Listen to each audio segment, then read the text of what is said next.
Hello there, and welcome back to the podcast that peeks behind the curtain and tells the real stories of not just Devils legend Neil Francis, but all of our special guests as well. And we've got a perler of a guest today. We'll introduce him in a second. But right now, I'd just like to say hello again to everyone. I'm Gareth Hewish. And delighted to be joined once again by Mr. John Donovan. Hey, hi everybody, and my fault we haven't been on for a while, so I take full responsibility for that, guys. I've been in the Betty Ford Clinic drying out, Alcoholics Anonymous and all that. So full responsibility for me why there hasn't been an episode for a while. Yeah, we had to wait till he got a haircut and he was allowed back on Absolutely. the screen. And of course, the man on the marquee, Mr. Neil Francis. How are you doing, Franny, sir? Hey guys, good to be back. It's I couldn't even tell you whether it's been 2 days or 3 years since our last podcast, because I think time has just merged into one. And what seems like last week is it's probably a year ago. It's mind blowing that it's nearly a year since we had our last game at the arena, and the season was called off prematurely, and we're now in February. We would be in the stretch, we probably would have had it in the bag by now, wouldn't we? And be in our playoff preparations. But it's been quite the year for everybody, and probably a good time to bring it up then, Franny. You still owe me a tenner from Challenge Cup night, so I'll pick that up soon. Yeah. I was a tenner for Challenge Cup. Did we bet on the final? Did we? No. Just generally, you're in the bar, and I'll collect whenever you're ready. You could say tenner, 100 quid. I wouldn't remember. It's been a weird old 12 months or 11 months or whatever it is. But it's as we hopefully have started to hear some good news and light at the end of the tunnel, and as things start taking shape here, it's good to get back into the podcast and get talking hockey again, because I don't know about you guys, but I'm missing it hugely.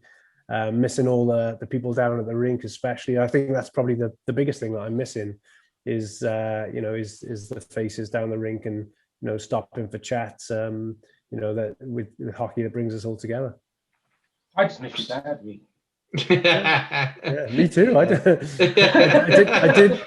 I did get to spend Christmas Day with him, which was a blessing of lockdown, because he was our sort of one in the bubble, if you like. Yeah. Him and his partner came into our bubble because you're allowed that for Christmas Day. So that's the first Christmas Day I've had with my dad in years and years and years. So that was that was something to be thankful for, and you got to take the wins like that. But lots of people that looking forward to seeing when we hopefully get things on the road. And one guy is the guy that we have on our pod tonight. Well, Ringo Starr there. Indeed, we've got like I said, a pearl of a guest today. We've got the I say new Cardiff Devils coach. I guess now he's just the Cardiff Devils coach. He's been in post for a long old while now. Jarrod Skalde. You about Hubscans? I know the Ringo Starr haircut. It's. I'm trying to be quiet in the corner and hoping no one notices that a fourth person has sneaked in, because I'm not going to take anything. Oh no, we've got to give you some fanfare. That's on the first show bag. Yeah, we certainly have.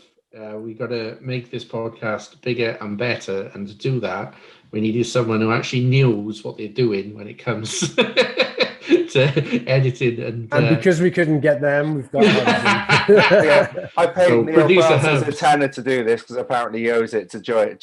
Yeah. That's how that's linking round. So, producer Hubs, welcome to the team. Thank you. It's a pleasure to have you, and thank you so much for agreeing to make this sound, somewhat professional. Because the content, the least we can do is have the actual, mechanics of it sound good. Anyway, guys, who have we got joining us? We have Mr. Jarrod Skalde, the Cardiff Devils head coach, who's going to talk us through his career from OHL champion through to the star of the NHL, the AHL, some stints in Europe. It's one of the most fascinating, unique journeys and stories that you'll hear from anyone in hockey. And before we get to see him straight his coaching stuff in action, we thought it'd be good to find out what his hockey philosophy is, what his background is, where he's come from, what his hockey breeding is. And guys, we've peeked behind the curtain. We've already done the interview, and it's going to be something that I'm sure every Devils fan and hockey fan is going to want to listen to. So, Jarrod, good to see you, man. How are you holding up back in Canada? How are things over there? Oh, good. Good to see everybody. I'm just in Southern Ontario, about an hour south of Toronto here. So, man, it's been just Groundhog Day for so long. We're approaching a year now, coming up here in March for us.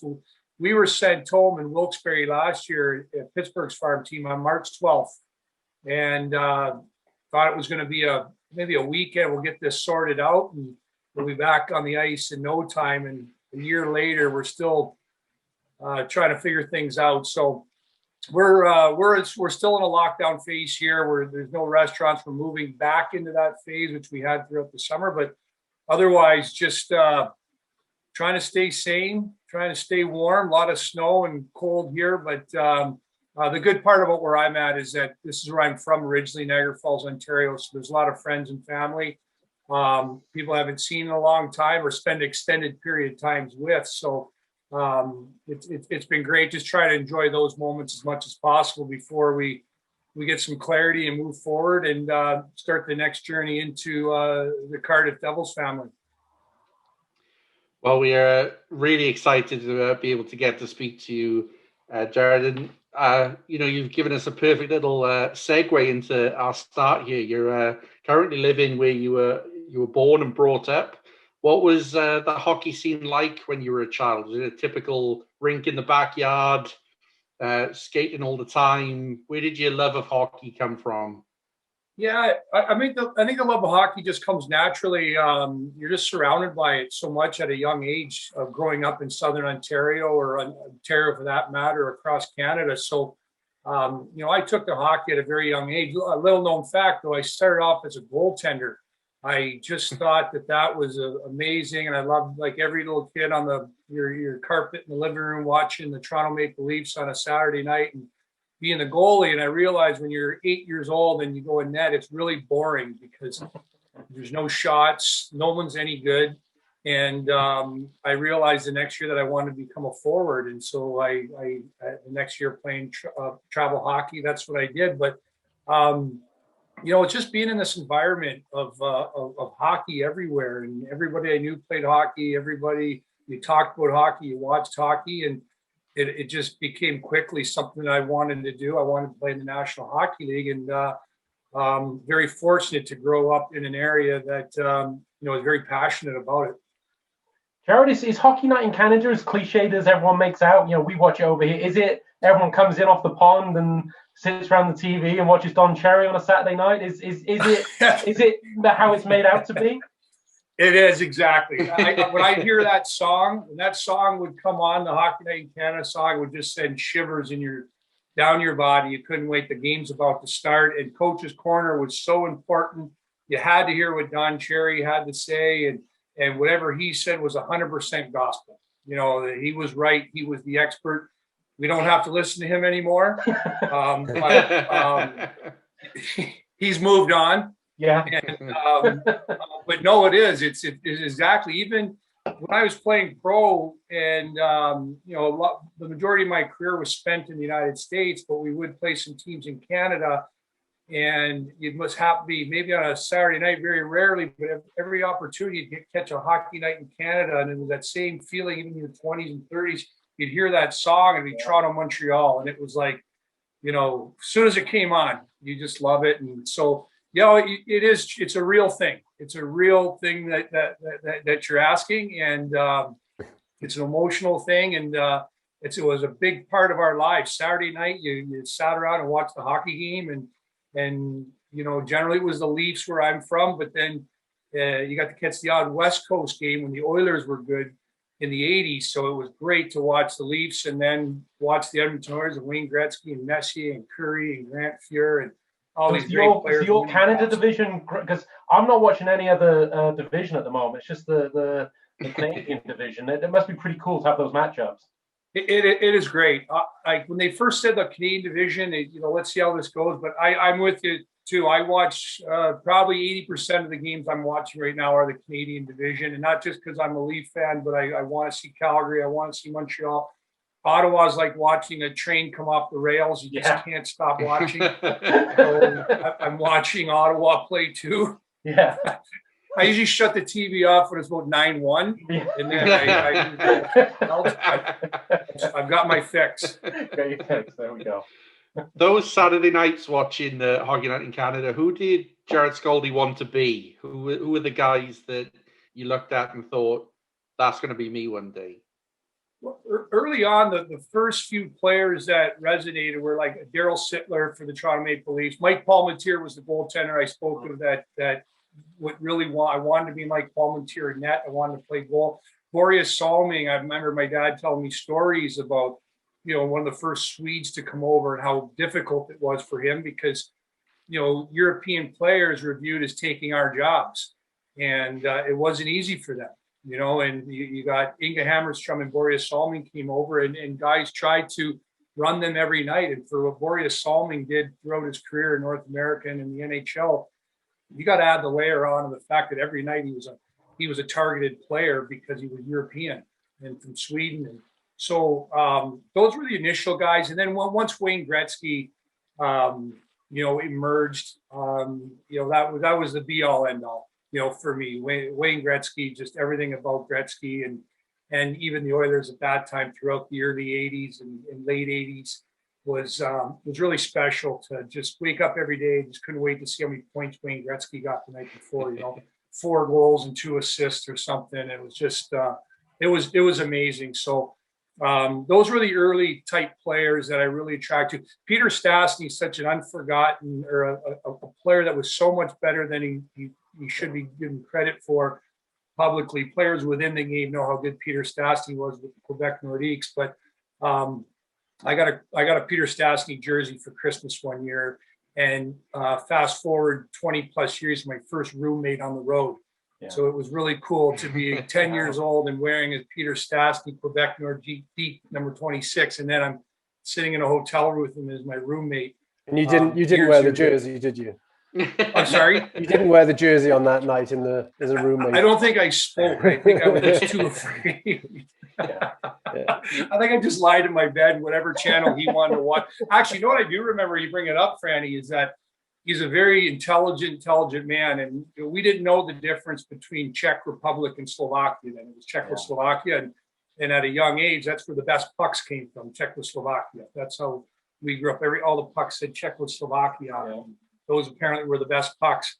And he was the first one that educated us on that. That's 2 separate countries, the Czech Republic and Slovakia. We didn't know what Slovakia was. And he was telling us, you never called Peter Stastny a Czech, he was Slovakian. And he got later on into politics and stuff like that. But very intelligent, knowledgeable, besides being one of the best hockey players of the generation, and his family. And again, for what his brothers had to defect to come over to play in the National Hockey League was pretty impressive also.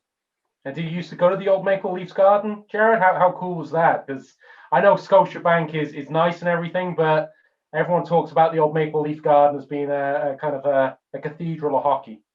Yeah, it is. And I still drive by when we're in Toronto. I'm up in that area. I still will drive by because they still have the marquee out front.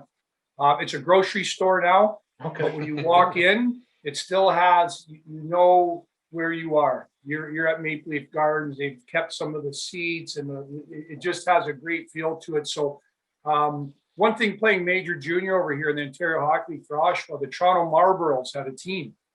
And their home dates were 2:00 on a Saturday. So we would play them, get into the rink around 12, just as the visiting team was coming off the ice for pregame skates. It was such a thrill to be 17, 18 years old, coming into Maple Leaf Gardens, first of all, just to be in that building, and then to watch an NHL team finish their pregame skate, and we would play right after them, and then the Leafs would play that night. So, no, it is amazing. You needed a roadmap to get to your seat. It was such a confusing building, not like they're designed today, but it is special. And the biggest thing, too, is there's such a buzz on the street because it is right downtown Toronto.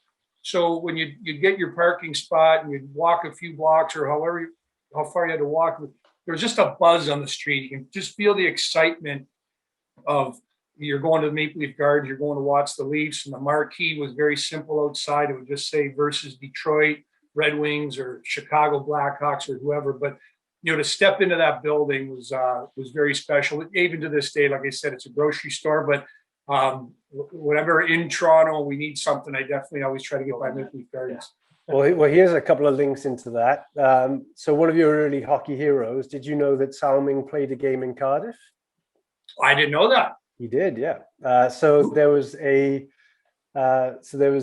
touring team that used to come over. They did it a couple of summers in a row. So it was NHL for Hope or something like that. It was a charity, and one of the years came over. It was Salming. There was Bob Probert came over. So I got to play against him, which was amazing. I remember lining up on a face-off, and he was the left winger, I was the right winger. So that was amazing. There was Chris Nyland. There was so many of the tough guys came over, and they used to go on a tour. You played with Glenn Anderson. I did play a game with Glenn Anderson. You assisted Glenn, didn't you? I did assist Glenn Anderson's goal in Cardiff. Yeah. No way! That is a great story, Fred. That's some heavy guys that came over, like some tough guys and some big names. Yeah. There was lots of big names. I mean, there's plenty more that came over. So they used to go on a tour around Europe. So some guy, there was a Canadian guy that was playing over in France, and then he used to organize this tour, which was a glorified golf trip or whatever, but they would stop off at rinks around the UK and then other rinks in different countries and play a game, raise some money for charity. And Bobby Hull came over with them one year, and I remember taking him. So he was there, and after the game we all we took the guys out. It was a Sunday night. And you'll become acquainted with what's famous in Cardiff is Chippy Lane. So it's where everybody goes after the bars, and it's full of, chip shops and kebab shops and all the rest of it. And Bobby Hull was walking around there, and it was quite full. It's always busy. And I think he was expecting people to come up to him like they would if he was in North America. And nobody knew who he was. It was just this old guy walking down the street, and he was chatting to people and getting no kind of reaction. But he said to me, I want to try fish and chips. So I had to go in and I had to buy him fish and chips. And Bobby Hull tried fish and chips that I bought him first time ever. That's good. And he drank the town dry, right? Yeah. They all did, yeah. In fact, I think in the documentary that Knuckles Nyland is in, he tells like a story about when he falls off the wagon and he has a fight with a teammate, and that's when he had to get sober and stuff like that. And that was on that tour that he'd been on.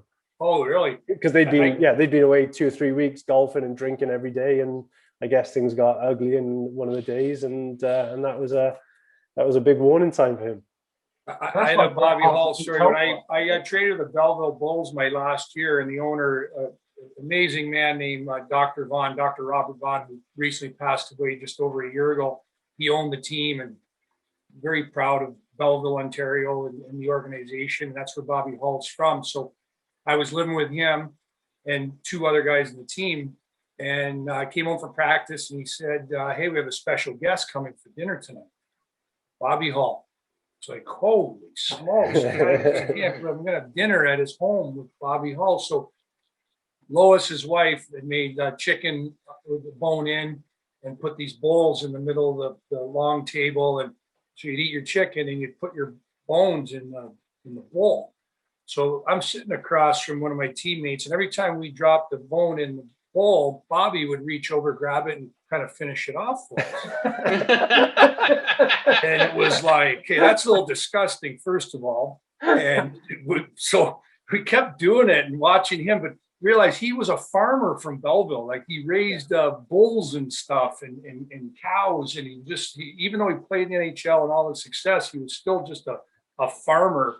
And I remember sitting there watching this guy. We couldn't stop laughing because every time we dropped a bone in the bowl, he would clean it up for us. And he wasn't wasting anything. No, not Bobby Hall. Did he finish his fish and chips, Ronnie? Yeah, I think he enjoyed it. Yeah, you probably finished yours, Franny.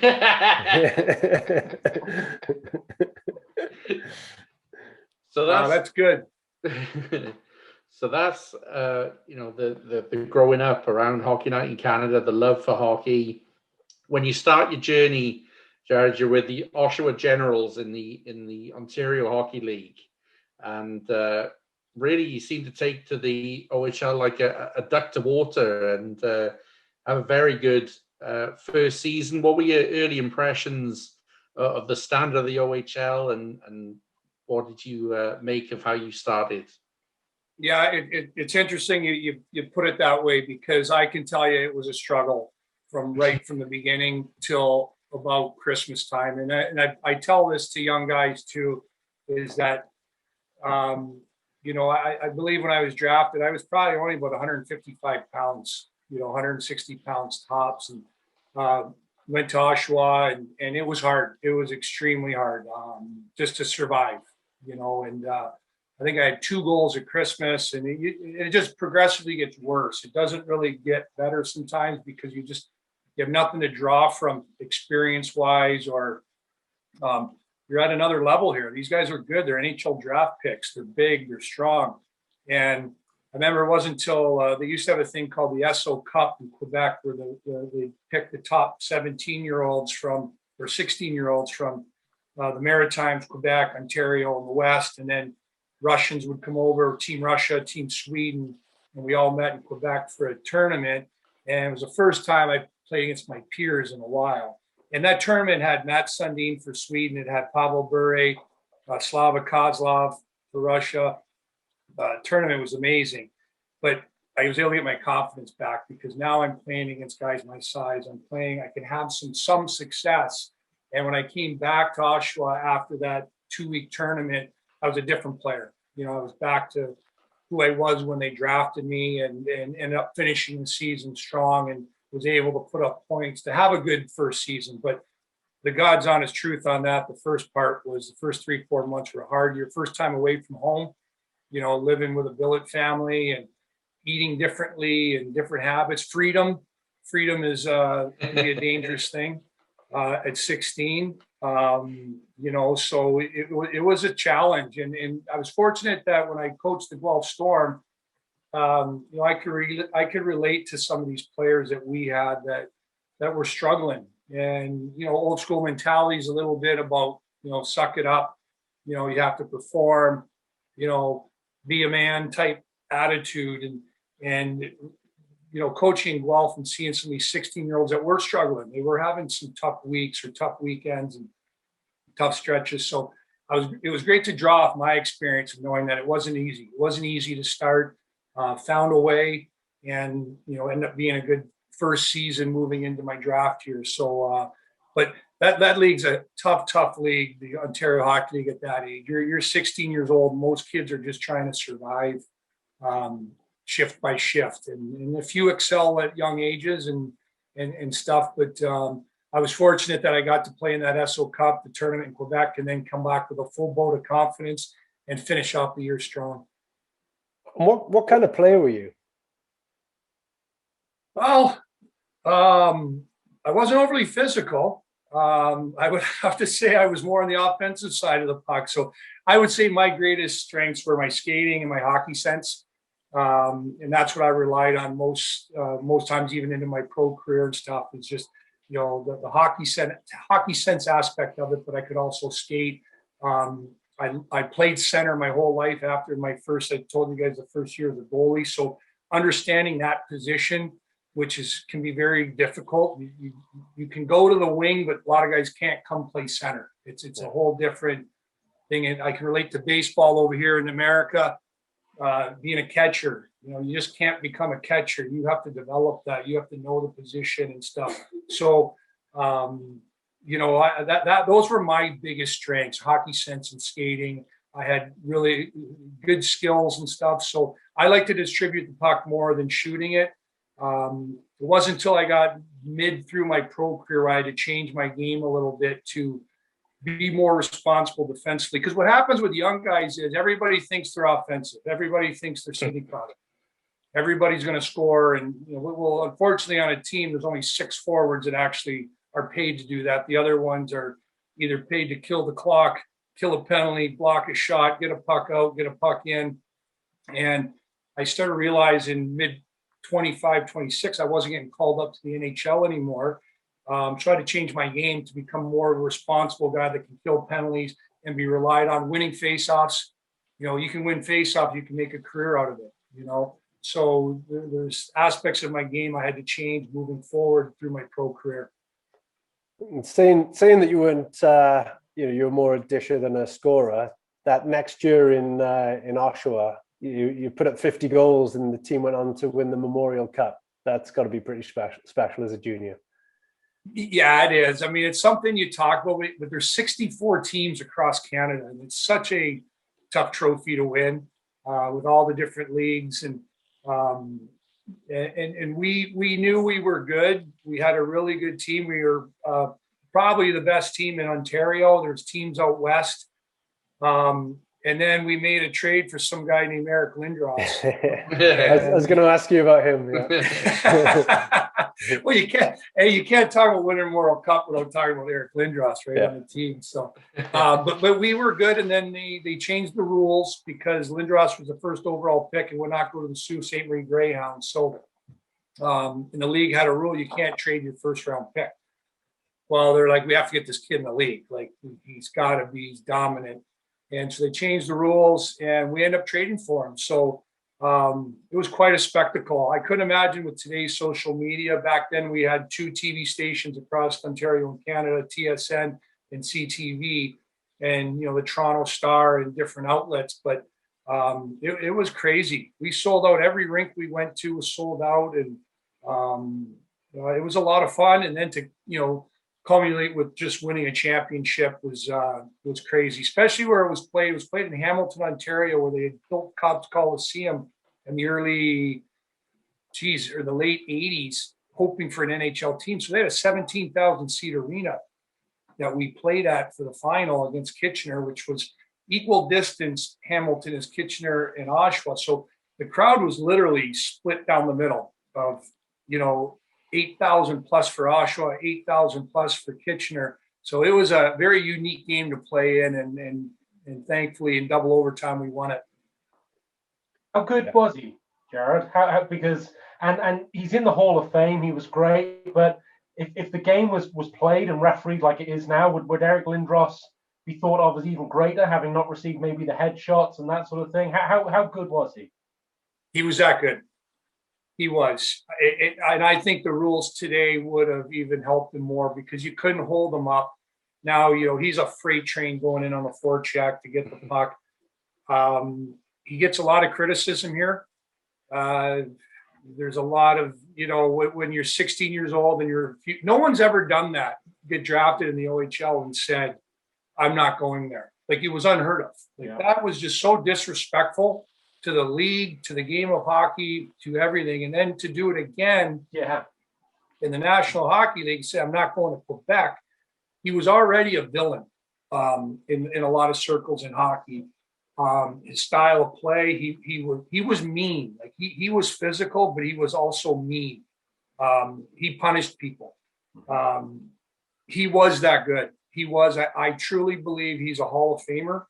I think he's earned it. He was the most dominant hockey player for probably a year and a half, 2 years, maybe a little bit longer at a certain time. And you could say, well, that's not that long, but very few people dominate the game for any period of time. You know, there's the Gretzky's and even Messier and Crosby's done it and certain guys, but Eric Lindros was all of that. Unfortunately for him, the concussion, some off-ice, just a disgruntled type player, moved from team to team, by the end just retiring. When I think of Eric Lindros, I think of Eric Lindros with the Philadelphia Flyers as one of the most dominant players in the National Hockey League. That's a good question, because you'll get all kinds of different answers. Yeah. You'll get answers here in Ontario, where he's from. I've got close friends that don't think he's a Hall of Famer at all, you know, or don't think he was in consideration for it. You can dominate your sport for a length of time. I think you're a pretty special player. And Lindros was the most dominant player in the league for a few years. I guess it's a shame that when he eventually came to the Leafs, he was kind of a shadow of his former self. Yeah, it was. Sometimes it gets a little sad, because I just don't think that was the Lindros we watched or played with, and it was different. It was a different Eric Lindros with the concussions and the public battle with Bobby Clarke in Philadelphia. There's so much more attached to Lindros, and some was brought on by himself, absolutely. Some was brought on by the way he played the game. So I'll tell you, I was really happy when Philly had an outdoor game. They brought him back, and Lindros played for Flyers, because he's a Philadelphia Flyer. I believe, like, when you think of Eric Lindros, besides Oshawa Generals, his amateur team, Eric Lindros is a Philadelphia Flyer, and number in the rafters, Hall of Famer, absolutely. And anyone that wins a championship always tells you, you can have good teammates and good friends, but you'll never have the bond that you've got with guys that you win championships with. So is Lindros on your speed dial on your mobile? No, he's not.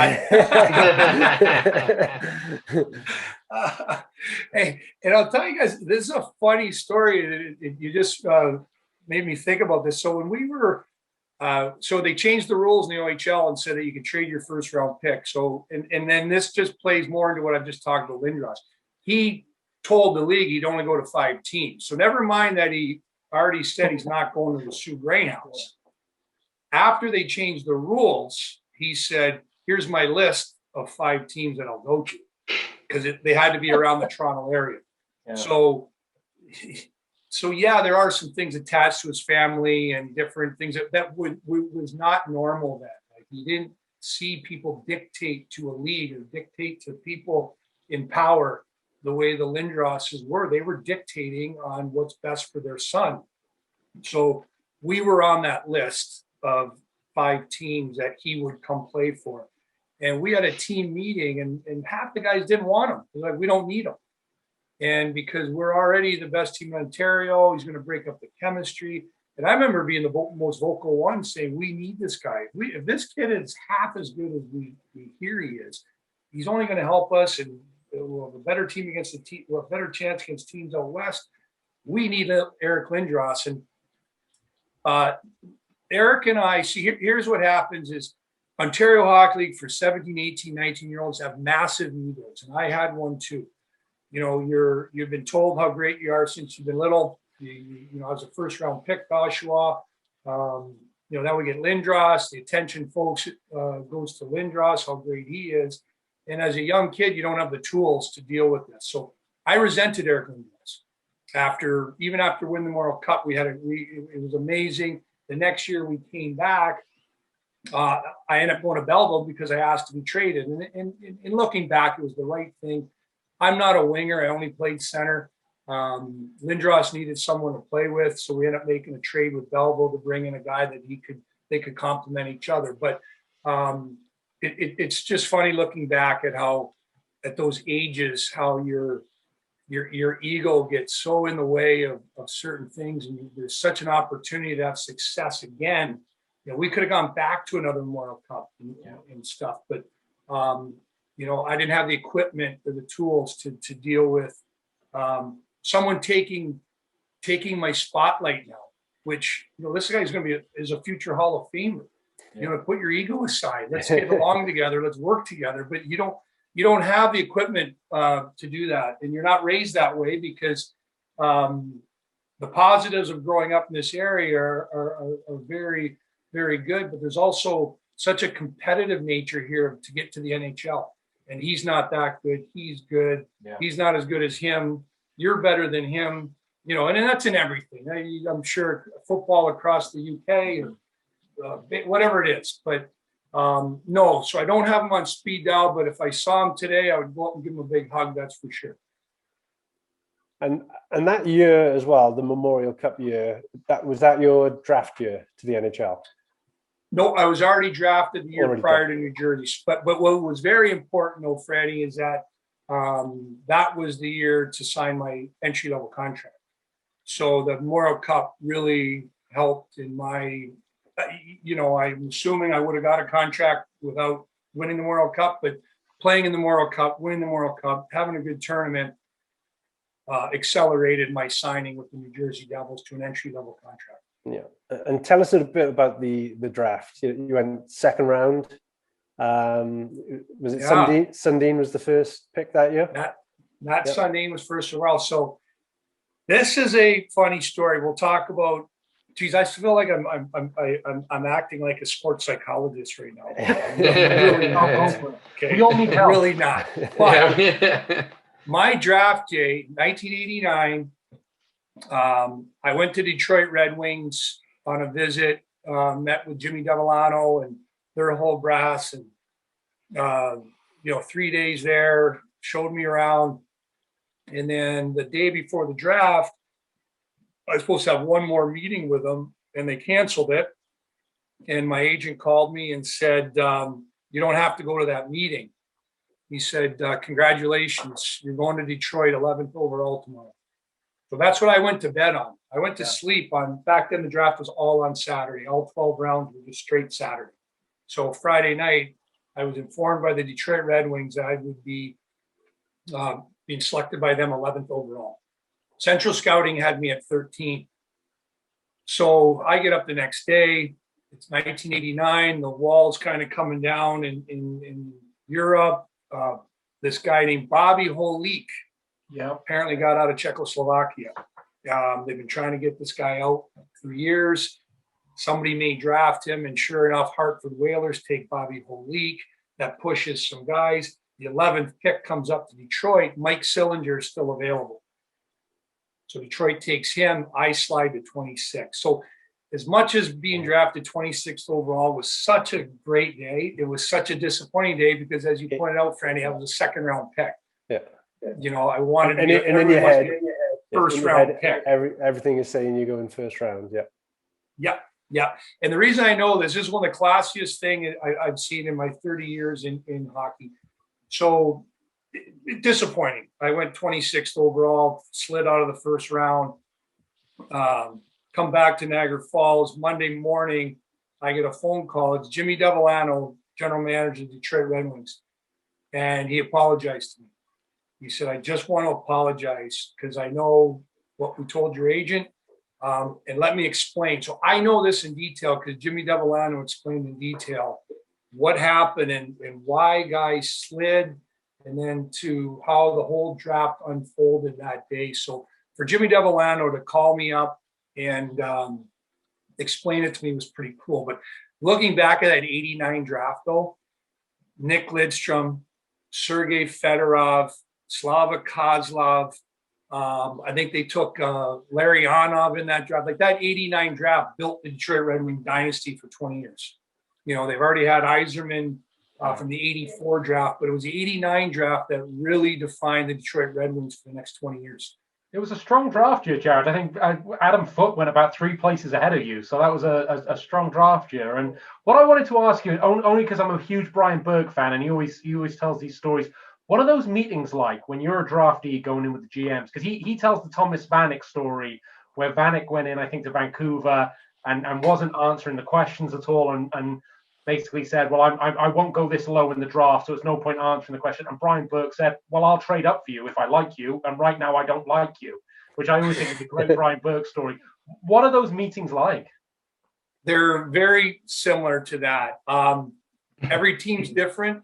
I've always found it's an unfair situation to put a 17-year-old turning 18-year-old into a room with 12 to 15 grown-ass men that have all the answers and questions and everything. It's very intimidating. So for my draft, it was some teams were tougher. Some teams would try to catch like in a seeing if you have confidence and if you could come in with that, exude that, it was good. Some teams are very casual. Some had questionnaires.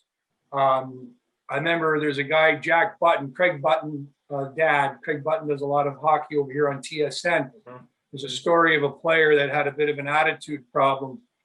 And when Jack Button interviewed him, he said, I like the way you play. I like how you do a lot of good things. But what I understand is you got a bit of an attitude problem.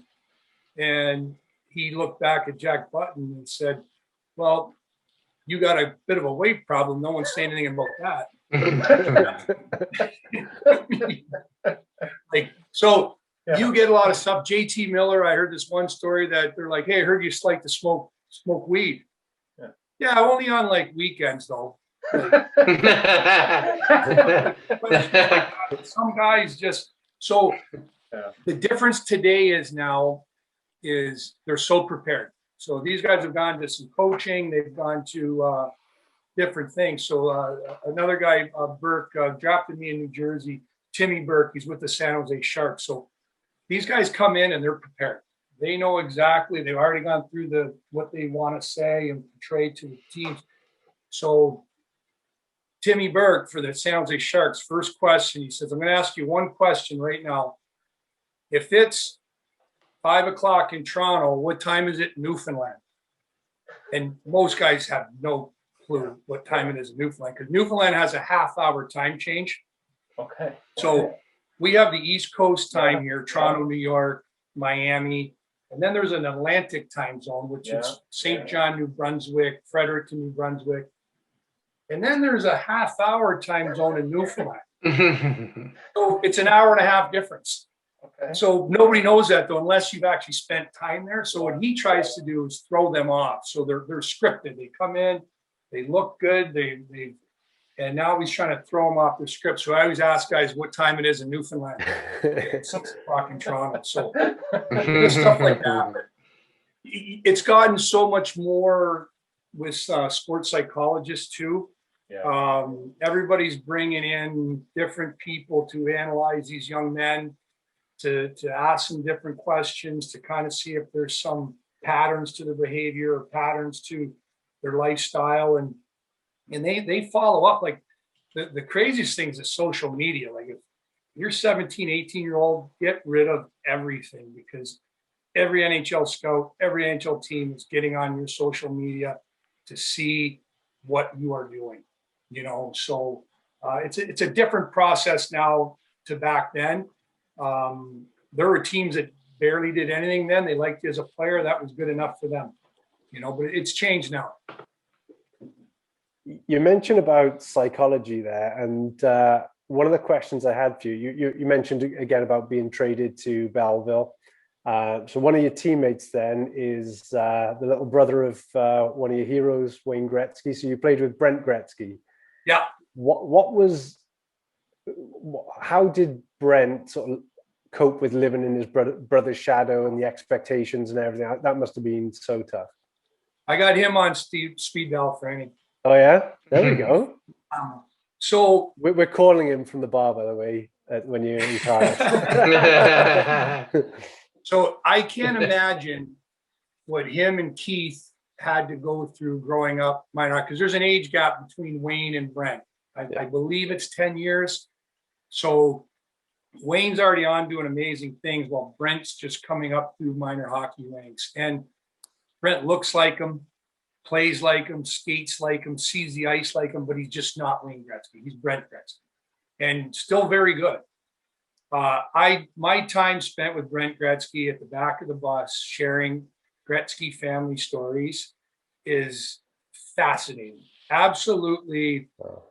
And the way he handled it, like every rink we went to, somebody would have something to say to him, a player, a fan, somebody, you're not your brother, just it was nonstop, and he handled it in stride. And the best story I could tell you about this is that here in Canada, our royal family is the Gretzkys. Okay, that's our royal family. That is that's the hierarchy. That is our. He goes, we are trailer park. That's what we are. He goes, everybody thinks we are this royal family of Canada. He goes, we are white trash trailer park people. But, we're just put on this pedestal. He said that his sister was getting married in Brantford, Ontario. And so all the brothers, they have another brother, Glenn, that never played. So Glenn, Keith, Brent, and Wayne are going to the Brantford Country Club to play. And sure enough, I guess in Wayne style, right before they're about to tee off, they get a call in the clubhouse saying Wayne can't make it, but help yourself to anything in the clubhouse. And so Keith's grabbing like a new driver, 5 new shirts, and everything's on Wayne's tab and everything. They go out and play. Well, they get into a fight on 17. It carries over up to 18 fairway. They're in full-blown fisticuffs, Keith and Brent, on 18 in Brantford the day before their sister's wedding. And the people are going, those are the Gretzkys. And they're sitting there just chucking them on 18 after a round of golf. Like, that's right. Brent Gretzky should write a book about I can't imagine the daily stuff he had to go through. And his dad's even more popular. Like Walter is an absolute legend everywhere here and signs autographs. He walks into a rink, it's like the rink stopped. There's Walter Gretzky. What majority of dads want to be, for their kids, that figure. So phenomenal kid. He's a police officer now in Brantford, Ontario, doing very well. But yeah, he was a good player. He was a really, really good player. If he had a different name on the back, he may have played longer or would have played at a higher level than he did. Franny, don't forget we actually had Keith play up in there. We did, yeah. So imagine him in Murrayfield, Durham, going those places. I remember the grief he used to get, scoring 6-7 points a night and going and still being slated as one of the worst imports. You did apologise to him afterwards, though. So yeah, I did. Yeah. But he went through quite a bit in the UK for the short spell he was here and had to deal with that. Isn't that interesting? Like, you think he may be thinking in his mind he was getting away. Yeah. You know what I mean? Like, getting away. Let's go to the UK, and it doesn't matter. Like, you just can't hide. Your name's Gretzky in hockey, and it doesn't matter where you go. That's the standard. And I don't think it helped that Ayr were playing, if I remember, in black and silver shirts, like LA Kings colours. So, and it's just when Wayne had gone to LA, and then he didn't play 99. I think he wore 20, but he wore the black and silver LA, exactly the same uniform. The identical VM. They skate the same. They look the same. They got the Gretzky nose. They're Gretzky's. So that's got to be tough. But again, Brent's doing great. Yeah, and that year as well was special for you again with your first NHL game for New Jersey. Yeah, that was really, really something, because I went to training camp, did well. They kept me there for the first game of the year. I was healthy scratch, and then we went to Pittsburgh, and I was in the lineup. And I still remember stepping on the ice for that first shift. Like, I can't believe I played a shift in the National Hockey League. So about my third shift, I get a pass from Slava Fetisov. He had just signed from Red Army. He came over. And Slava hits me up the center, pass. I spring the guy for breakaway. I get an assist on like my third shift. I'm like, oh man, this is unbelievable. Like, this is easy, you know? And, but then I forgot Paul Coffey and Mary Lemieux and different guys were on the other team. And I think we ended up losing like 7-3. But that experience alone, your first NHL game is pretty special, especially at the Igloo against those guys. And it was it was amazing to have that, to get that. And you know, you want to play 1,000 games. You want to play. And I remember at that moment going like, I got here. You know, you played that one game in the National Hockey League. Like, it's, you know, it's never enough, but at that moment in time, you're just so excited that you finally got to that point in your life that you've been dreaming about your whole life. It is pretty special. And you're a point to game that time. What's that? Sorry, Franny, I was just asking who were the guys in that locker room, because I had a quick look, and I think one of my favorite NHL players was Brendan Shanahan there at the time you played for the Devils, and guys like Ken Danico and people like that.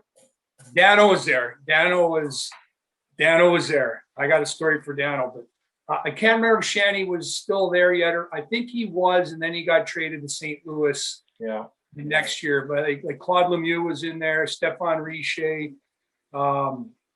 Bruce Driver, Chris Terreri, Craig Billington. But Kenny Danico is one of the funniest human beings I've ever been around in my life. He's a big guy, like his head's big, his hands are big. He's a barrel-chested guy, just a big, meaty man. And he played. You guys know how he played. He played hard. Everything he did. He wasn't overly skilled. But he used to come off the ice after like the first period. He'd come in, take his helmet off and go, God, I just wish one time you guys could feel what I feel on the ice. Like, what's that? Knowing you're the strongest human being out there. It is such it feels so good. Oh, I just wish for one shift you guys could feel what I feel. That's how Gaz feels on this podcast. He's great. When I watch Devils games, I make sure I put their broadcast on because I want to listen to Dano because he's got great insight. And he battled off ice demons. He wasn't the best player, but man, he showed up every game and won some cups. And you know, I don't think anybody represents the Devils more than Kenny Danico for longevity and what he brought to that organization. So you'll find out, Jarrod, I'm stuck in the past. The other three guys, they're in the present. I'm stuck in the past, and I love the old names. Did you score your first NHL goal against Mike Richter? Yes, I did. Yeah, Madison Square Garden. And I'll tell you who else was on the ice. I always laugh when guys go like, you know, how many NHL goals you scored. And then some guys I get, they played so long, they might not know. But if you played 100 games, I think you're going to remember how many you scored. I remember every one. I remember who was in net. I remember all of it because, you know, and Messier, Adam Graves, Tony Amonte, Brian Leach, Jeff Bukaboom, and Mike Richter in net. And it was a game winner. Yeah. And the best is when you go to those markets. So you're playing. And when I was in New Jersey, the Devils weren't the Devils. Like, they were still just coming up. Like, you know, they weren't one of the better teams. It was a building. Lou Lamoriello was still building that organization. But you go to New York, you're at Madison Square Garden, you score the game winner, and you don't know what happens after that. You come in the locker room, the doors open up to the media, and you got a scrum of the New York Times, the New York Post, the New Jersey Star Ledger. You got cameras. No one prepares you for this, and you're not prepared for it. And you're sitting there just, you don't even know what you're saying. You're just talking and sitting at Madison Square Garden. And the coolest thing is at Madison Square Garden, when you left the locker room, there was a long hallway you had to go down. And it was all the mega stars that have played there. So you got Springsteen, Elton John, you got Freddie Mercury, you got all these huge celebrities and entertainers that you walk down a hallway that, Billy Joel sold out 12 consecutive nights at Madison Square Garden. You're just like, man, this is the entertainment capital of the world. Like, this is real. This is real life going on right now. So you get that spirit, don't you? It's just like where the old rugby said, you're not there for the events, but you can feel that spirit, the history the building has, and if you go and see from a new How's building. that so emotionally froze? I always get We emotionally need frozen. a new producer. Write a note, Hubs. You need to edit this bit out. Yeah. But you do. Yeah, but Hubs, it is. Oh. What's happened there for us here in Ontario? From every major event goes through Maple Leaf Gardens. Every major event goes through Madison Square Garden. You know, so you do feel that. You feel this importance to it. The Montreal Forum has a whole different feel of, you know, and the biggest thing was Wayne Gretzky always sat Montreal Forum in this one stall. There's no one around hockey.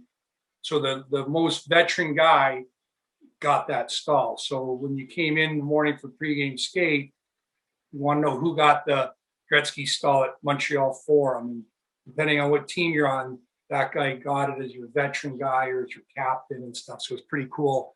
The little intricacies, like when I played for Chicago Blackhawks, there was guys that were like 80 years old doing laundry there. They've been doing the laundry there for 60 years.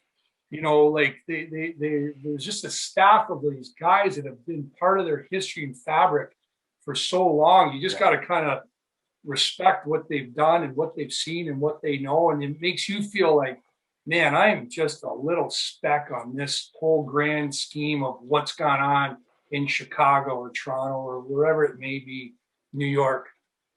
I just wanted to take back to that. When you played your first game, you get an assist in your first game, you're a point a game in the NHL.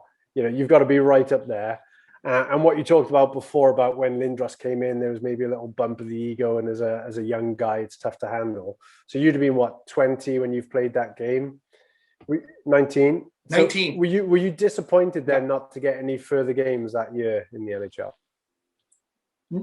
No. No, because getting that game was important, but there's also a internal knowing that I got some work to do. You know, as much as third shift in, you get an assist, and you're like, the National Hockey League has an ability to bring you in, and you see it a lot. You see guys, we could talk about probably dozens of players. You're like, what happened to him? Man, he came in his first 20 games where he was almost a point a game, and then he was in the minors, and then he was out of hockey. Like, that league has an ability to slap you around.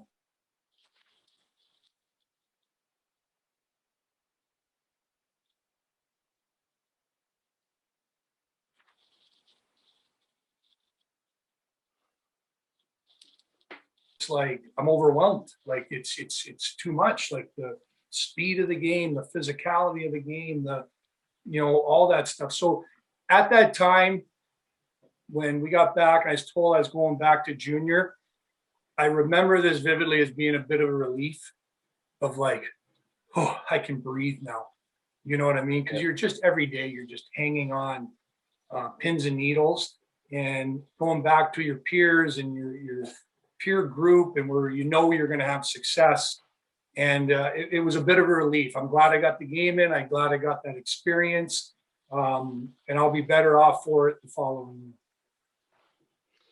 You mentioned the Jarrod, relief going back to something you knew.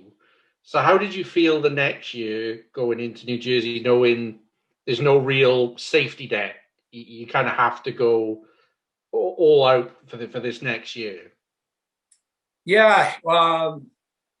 What I can say about that is the pressure you put on yourself. Like I remember me coming in now, 19, turning 20. I've played a game.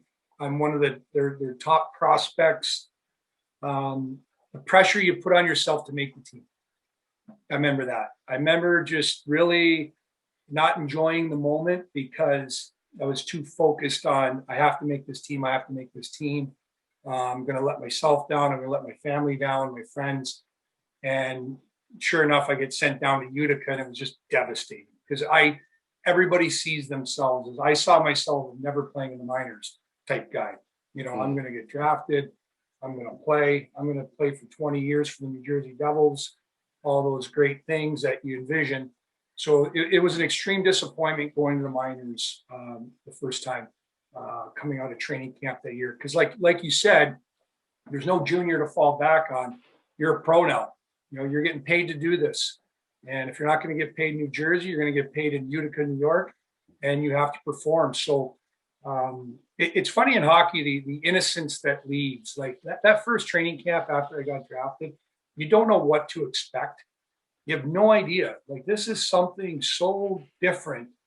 And so you don't have games in your head. You just show up and you play. And man, you have fun. It's great. And then you internalize these expectations and these demands on yourself. It wasn't fun, I remember that year, being 20, turning pro, because I had so much pressure I put on myself to make that team. And if I don't make that team, it's a failure.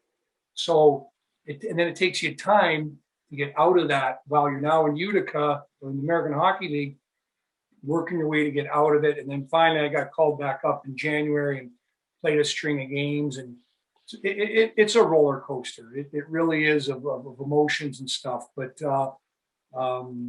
it's a grind. And I always say, like, the levels of that from the Ontario Hockey League as a coach. I know we're not getting the coaching aspect of this, but you know, the lessons I could teach kids in Guelph to the lessons I could teach kids in the American Hockey League.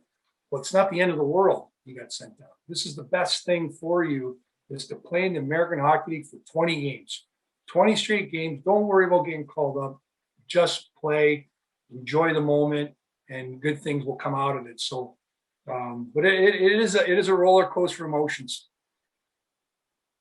I'm probably jumping ahead, so Gaz will Franny will pull me back, Jarrod, but that must have been amplified again with the expansion draft in Anaheim, because it must be a double-edged sword. You're not being protected, so that's going to be a kick in the guts, but you get drafted by another NHL team. You're also going into Anaheim, which must have been a fun place to be with the whole Disney thing. So that must have been just a real mixture of emotions. It was wild. And I'll tell you, it was one of the greatest days of my life. Was so now we're talking no cell phones, right? We're talking. My agent called me and he said, make sure you're available. I don't remember what day the draft was on, but he said, you know, there's a good chance you might go. You know, make sure you're available. I said, well, I'm going to New Jersey. Bruce Springsteen was playing a benefit concert at the Brendan Byrne Meadowlands Arena. Yeah. So we drove down thinking we get scalper tickets, like four buddies. We walked around the parking lot, couldn't get tickets. I find a payphone, call my agent, nothing yet. We can't get tickets. We drove all this way, but about a 6-hour drive for us. And so I said, we got to do something. It's getting close to, you know, late afternoon. So I found a security guard that I remember that played for the Devils. He let me into the office, and the receptionist was standing there, and she saw me and her face dropped. And she's like, what are you doing here? I'm like, came to the show. She's like, well, I'm not sure if I'm supposed to tell you, but you just got selected by the Anaheim Mighty Ducks. And I was like, oh my God, this is great. And then I said, well, I got one other problem. I said, we don't need tickets. She was like, oh, you don't need tickets. Come right this way. Got all my buddies, walked us right up on the concourse, put us into a suite. And I watched Bruce Springsteen play a benefit concert. First time he brought the E Street Band back. And all I kept thinking about was, I'm going to be an Anaheim Mighty Duck. Yeah. And it was so cool. But again, there too, you know, you go down there, and it was exciting. Believe me, it was like, we were like rock stars down there, because it was just so new to Southern California, in the sense of Anaheim getting a pro sports team and the fans, and it was great. The merchandise was everywhere. Like, you couldn't go anywhere without seeing Mighty Duck stuff and people wanting something from you, whether an autograph or buy you dinner or something. It was just a very exciting time to be in the National Hockey League. This is 1993, so it was great. It was so much fun. Yeah, the only point I was going to touch on before we got to Anaheim was around about this time is sort of the emergence of the Russians coming into the NHL, and, you know, the popularity of those guys, and a lot of them doing well. And I think on your team. I got down. You had Fetisov, Alexandra Simak, Valerie Zelapukin, all those guys that are doing well. Did that make it tougher for you as a North American guy who was kind of up and down between the NHL and the AHL to stick around, for more games in the NHL? Yes and no, because what was presented to us young guys at 17, 18 was that this is the best time for you guys, because, we're talking going from an original 6 in 1967 to 12 to 21. And there's already talks of this expansion back in the late 80s, early 90s before Tampa and Ottawa had a team. And there's going to be so many NHL jobs available. Well, then the wall falls and the world changes for the better. And now all these Russians come over. So there was resentment on that side. Like, Valerie Zelapukin, great guy, deserved everything he got. But him coming in where I'm like, hey, I'm trying to make this team, and he makes the team. So there was an era there that the Russians weren't accepted in that sense, because they were so unknown. A lot of NHL teams were just taking Russians in and giving them a chance. So so as much as the game opened up and there was more opportunity, we added a whole nother level of players that could play in the National Hockey League. Yeah. And Alexander Simak was a star for Red Army in those 87 Canada Cups, and really good player. Now you got Kazatonov on your team, you got Fetisov on your team. It was wild. You know what? I mean, I'm 20 years old. I'm 21 years old at the time, and I knew who those guys were. I just love going back and like the Russian 5 in Detroit, forgetting what those guys had to go through. And I got to share a locker room with Fetisov and some of these amazing hockey players and guys that have a life of experience living in Moscow and then making the trek overseas to the National Hockey League, the pressures they were under. But yeah, it was a wild time through expansion and then the world opening up. It was really wild. It was fascinating. Can I just ask on Fetisov, because I love the Russian 5, by the way. When he came over, he was about 32, 33 anyway. How could he have been? Because I remember watching him in Calgary in '88 in the Winter Olympics. He was superb, captain in that team. But when he came over, he was past his prime, and yet he went on to win Stanley Cups with Detroit. He was something else. Slava was, and he's a guy. He walks in a room and he just commands your respect. He's a big guy, and the way he carried himself, like he was almost like he was a diplomat. Like he just carried weight with him wherever he went. Like when he walked in the room, whatever he did, like he just had a weight to him of somebody very important. And he was the leader of those guys. He was the leader of the Red Army, with Larionov and Makarov and Krutov, Kazatonov. Slava was the leader of those guys, and he was the one that came over. Yeah. So, and you probably know this, is that the relationship between Kazatonov and Fetisov, they were best friends since the childhood. Slava was out, he was against the treatment and how the Red Army was doing things, especially Tikhonov. Kazatonov stayed loyal to Tikhonov. Slava left, and then New Jersey brings over. They wouldn't speak. Really? They were sworn enemies. Wow. So they would sit. The team was like, well, we got to get over this. But with Lou Lamoriello and the management, I mean, these are some strong Russian men. Like you're not going to put them in a room together and say, figure it out, guys. Here, share a coffee, get over your differences. Like this is deep-rooted stuff that Kazatonov and Fetisov were going through at the time, and they would play them together as pairs because they played together all those years in the Olympics and stuff. I believe they roomed them on the road together. They would not speak. They were Kazatonov was disloyal to Slava Fetisov, and that was it. Lifelong enemies. Wow. And it was wild to be part of. Okay. And another bit of Cardiff Devils history here. We came across one of your New Jersey teammates, Zdeno Cigar, I think it was John will tell me, he's my brain on this. We went across to Belarus. So if you win the league, you go into, now it's the Champions League. Back then it was the Europa Cup. And we went, I think it was 94. Autumn 94, 95 season. Yeah. So we went to Belarus and we played against him. I think he was for Dukla Trencham, which is his hometown team. We had a guy on our team, French-Canadian guy, Claude Dumas, very offensive guy, wasn't a back checker. He smoked about 40 a day. He had like these little toothpick arms and, like a pigeon chest.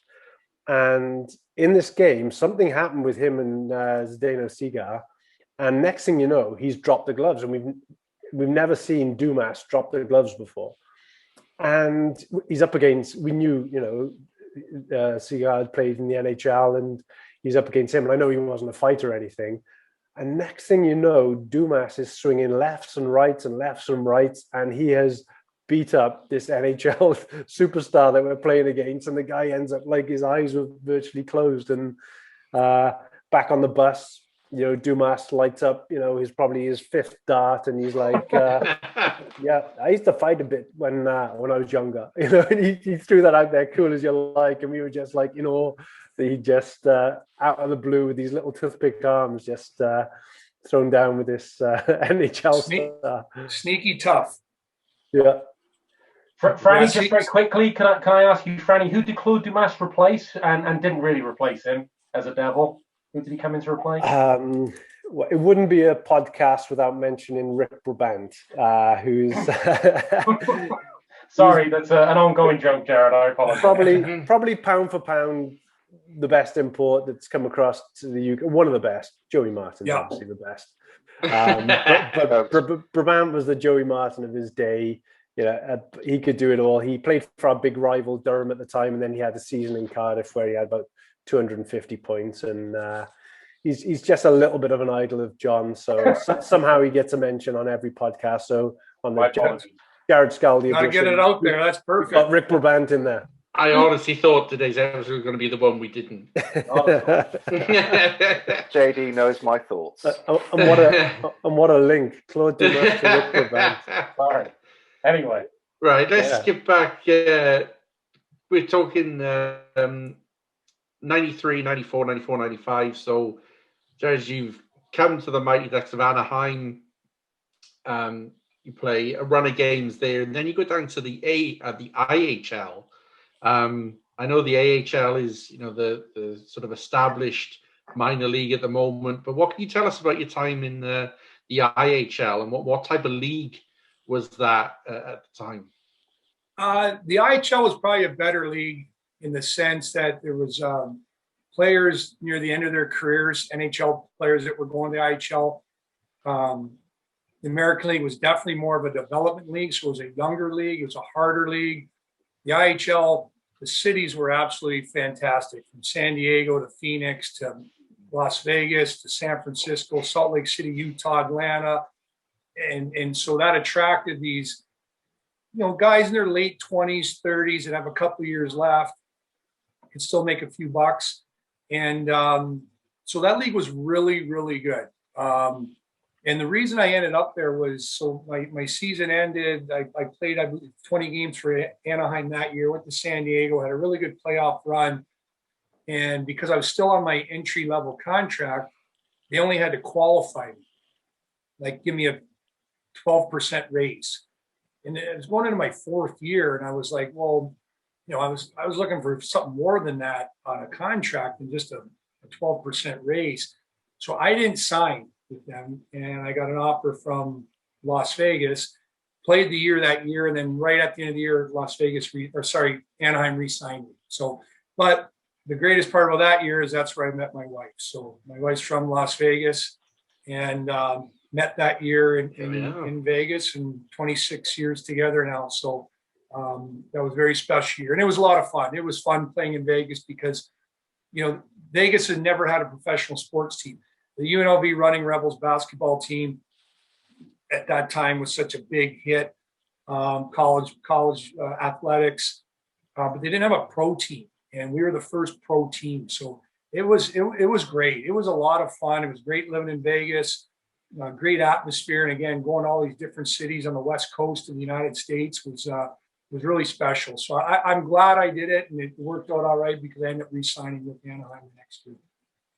There was just a couple of guys on that Las Vegas Thunder team I wanted to touch on.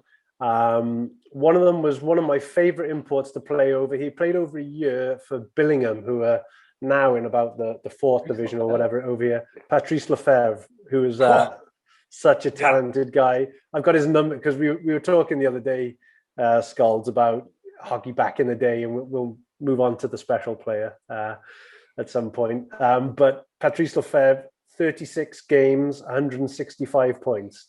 That's what he put up over, and that was the team that finished bottom. And the team that finished bottom in the top league in the UK at the time.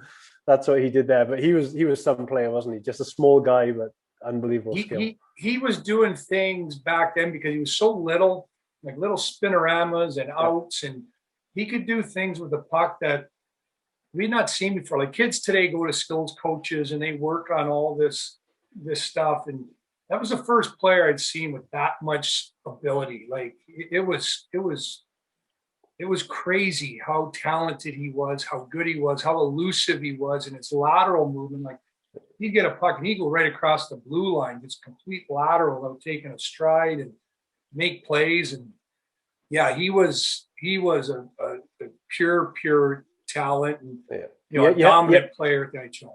You have to think that if the NHL rules were as they are today in the kind of style of the game, that he would have had a good shout in the modern game.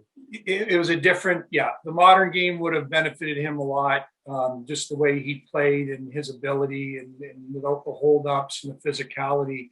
And he was short, but he was a stocky short guy. Yep. So it wasn't like he got pushed off pucks and stuff. It was just the game's more open now, and a guy like Patrice Lefebvre probably would have got more games up in the NHL. I think he ended up with 3 with the Washington Capitals at one point, but his ability was through the roof.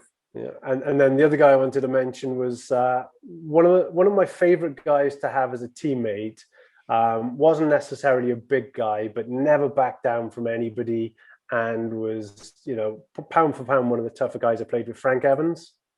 Oh, Frankie Evans, that's right. Number 3, Frankie Evans. What was he for us, JD? Was he 11? Number 11. Number 11 for us. Yeah, that's it. Yeah, he was tough. Right shot, I believe, defenseman. Yeah, Frankie Evans. Yeah, we had a good crew there. Like, and then if you look at our goaltending too, we had Pokey Reddick. His son played in Cardiff. So we had Pokey and Clint Malarchuk and Andrew McBain. And if you look it up, Franny, that was the lockout year, or maybe it was a strike. I don't know if it was a strike year, but Radek Bonk went to Ottawa Senators, but they had no training camp, so he came back to us.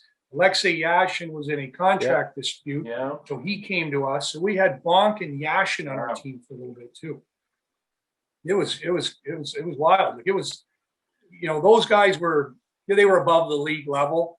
But it was great to get to know Alexei Yashin, like just a great human being, and what a talent, and what an amazing contract he got from the Islanders. I think we're still paying him. But that was Mike Milbury, wasn't it? And he's still paying for DiPietro's contract as well. I think he's paying for both those guys for sure. Yeah.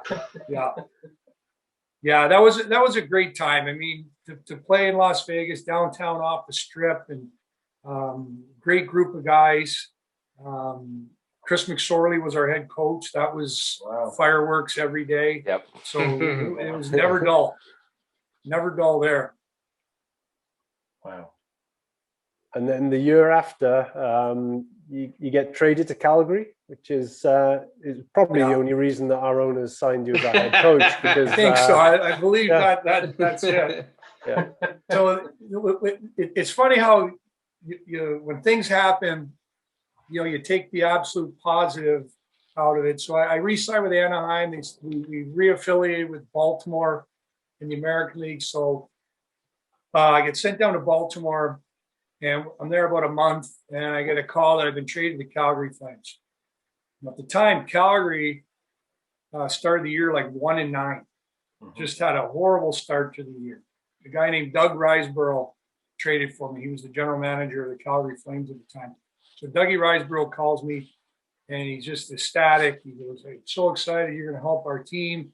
We're going to, get you in the lineup soon here. We want you to go down to St. John for the weekend, play some games there, and then we'll get you up to Calgary when we get back off this road trip. But we're so excited to have you. We think you help." So I'm like, man, I'm going to Calgary Flames.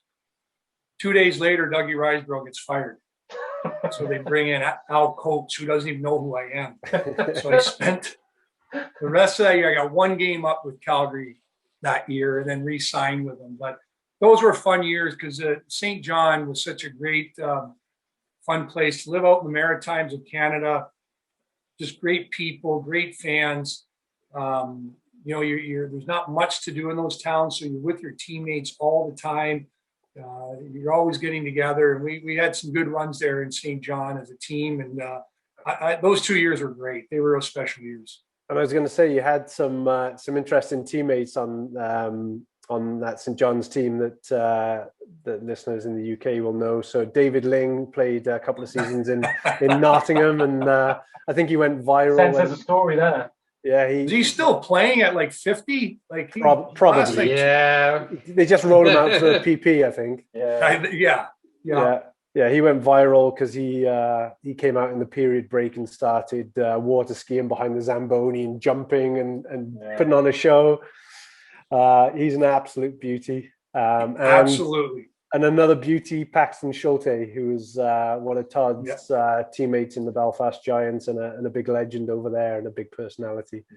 Yeah, both those guys. Like Linger was so funny and stuff like that. Like he had no problem doing funny stuff whenever he wanted, no matter where we were. And he was a good player. Like he was tough too. Like he wasn't backing down from anybody, put up points. And then we traded for Paxton Schulte. And like he was a little out there, but he's another guy that was pretty tough and played hard every night. So yeah, we had some great characters on those teams. Jarrod, you're obviously into psychology, and again, I'm probably jumping ahead. Franny and Gaz will bring you back, and I don't mean to put this on a downer, but at what point do you start reconciling with yourself that a proper NHL, well, not a proper NHL career, but a prolonged NHL career, and that was 20 years. At what point do you start reconciling that that's probably not going to happen? And this dream that you've thought about for years and years probably just isn't quite going to come out like you thought it was going to. You don't admit it. No? You just keep going. And my philosophy was this, is that if I could just play one more NHL game. So, we talk about those years, I'm 25, 26. And that was a pivotal point in my longevity to be able to play 17 years, because that was the point where I still thought I was going to make an NHL team as an offensive guy. Yeah. And I led the team in scoring. I was putting up points, 30-plus goals in the American Hockey League. But I had a coach there that was like, you'll never play another game in the NHL if you keep playing this way. You have success here, but you won't have success up there. And that's when my game changed. And if you notice later on, I get to San Jose, I start playing more games back in the NHL. I didn't play an NHL game for about 2.5 years, 2 years. Yeah. And that he changed my game. And I had to be willing to change. At that point, I wasn't willing to change. It's like you have to admit it. It's like you're an alcoholic, you got to admit it, right? Yeah. I'm not going to be good enough to be a top 6 guy in the NHL. And that's hard to swallow because you've thought that your whole life. But it started getting me games in the National Hockey League. So beyond that, even in my 30s, I was still signing NHL contracts because I had so many opportunities over the years I could have signed in Vegas on a minor league deal, 3-4 year deal, and had a great life. But I was like, it's not what I wanted. I wanted to play in the National Hockey League. Salt Lake City a couple times offered me contracts to stay and on a minor league deal. I didn't want it. I wanted to play in the National Hockey League. So you just don't admit it to yourself. You just keep going until you hit 35 maybe. And okay, now it's not happening. I think I'll go to Japan. So that's kind of what it was from there. That's a good question, though. It really is. And some guys come to peace with it at a younger age, because here's the other pressures you get over here is that you're 25, 26, you're leading scorer in your team, and everyone's telling you should go to Europe. What are you doing over here? Like, go to Switzerland, go to Sweden. Germany wasn't quite there yet. And it never interested me. Never, ever. My agent would call me every year and goes, hey, I got an offer from Bern. I got an offer from this team. The KHL hadn't quite developed yet. Yeah. And I'd had no interest. I had absolutely no interest in going to Europe because I wanted to play in the National Hockey League. If that meant 1 game or 10 games or, geez, would it be nice 1 full season? I don't know, but that was my focus. And it wasn't about going to Europe to make money. It was about playing the National Hockey League. So I carried that on right up till to the very end where you're like, okay, now this is not going to be happening anytime soon. Well, that's great. Yeah, that's good. I think that was. That's why we bring JD on. I just bring it down. I ruin it. I'm sorry. he's like the Oprah Winfrey of this. Still draw the stuff out of you. I'm going to give away a car now. Yeah.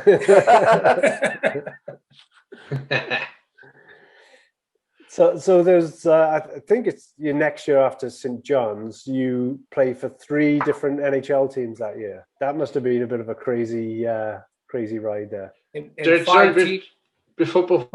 you, am I right in thinking during this time, I think I read you were claimed 5 times from waivers in 2 months? Yeah. Wow. This was so, JD, back to your point about trying to get to the NHL. That year I couldn't get out of the NHL. Everybody kept trying to send me down, and somebody would claim me. And there hits a point where you're just like, I just want to go play. When you're bouncing around teams, you're missing practice, you're getting healthy scratched, so how it all started was that coach that I've told you about in St. John, a guy by the name of Paul Baxter, played a long time in the National Hockey League, led the NHL in penalty minutes a couple of years. He's the one that got me to change my game. The next year, after my second year in St. John, he went to San Jose as the assistant coach, recommended me, called me up and said, you want to come to San Jose? And I was like, man, yeah, absolutely. Like, to have someone in your corner. And so I go to San Jose, go to training camp, play some exhibition games. I get sent down to Lexington, Kentucky. Okay, play maybe 10 games there. I get called back up to San Jose. Well, I started having success. I'm playing there. I'm playing a lot. Daryl Sutter's the head coach. He's playing me a lot. Bernie Nichols was injured. There's some other injuries. And then after January, all these guys came back. So they said, hey, sorry, we're going to have to put you on waivers. And we don't think you're going to clear. I'm like, I've been on waivers my whole freaking career. And you're like, no, I don't think you're going to clear. So now I've played for Lexington, Kentucky. I've played for the San Jose Sharks. The Chicago Blackhawks claim me. So I go to Chicago. I think I play 3 games with the Hawks. They go to send me down. San Jose reclaims me and then puts me right back on waivers.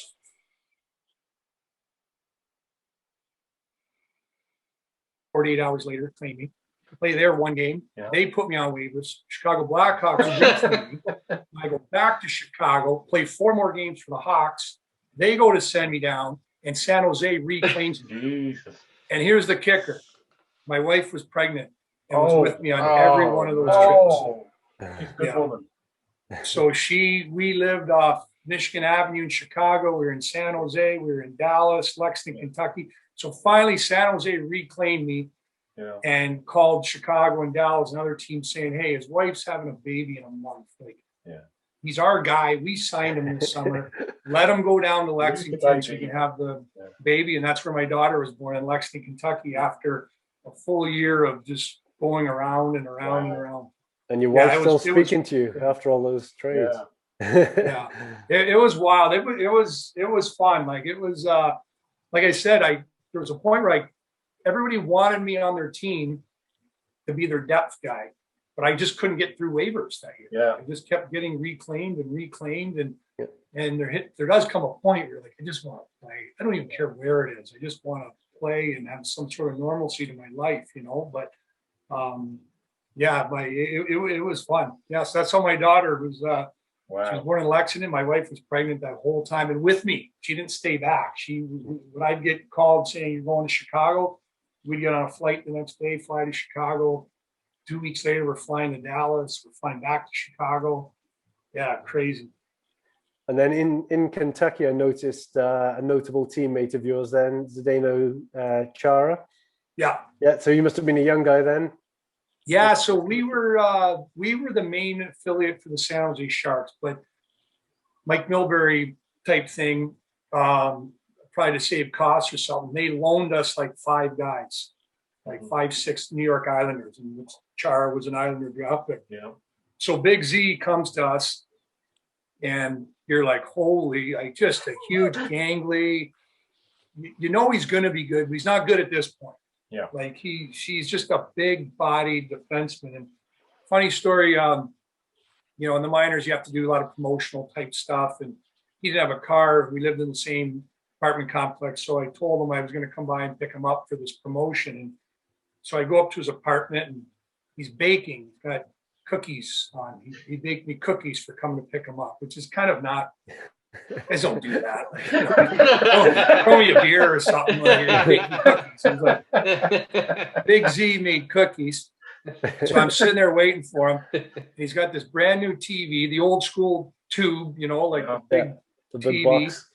And he's got his remotes, but he's put little baggies on them with twist ties on his remotes. So I was like, Z, what's up with the baggies on the remotes? And he's like, you eat the chicken and the grease gets on the buttons. I don't want the grease on the buttons. And I'm like, Z, you're not going to own this TV in another 3-4 months. You're going to be a millionaire. You don't need this TV.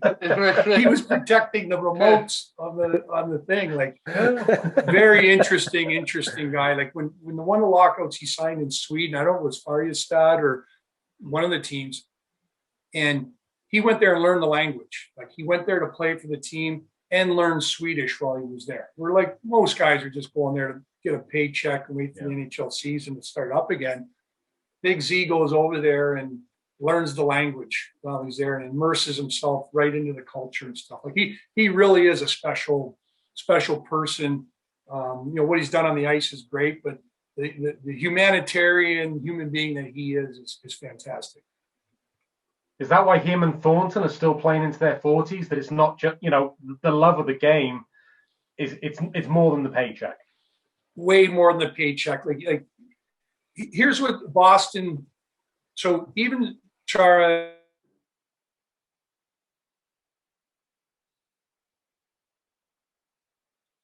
Boston Bruins have to play a different.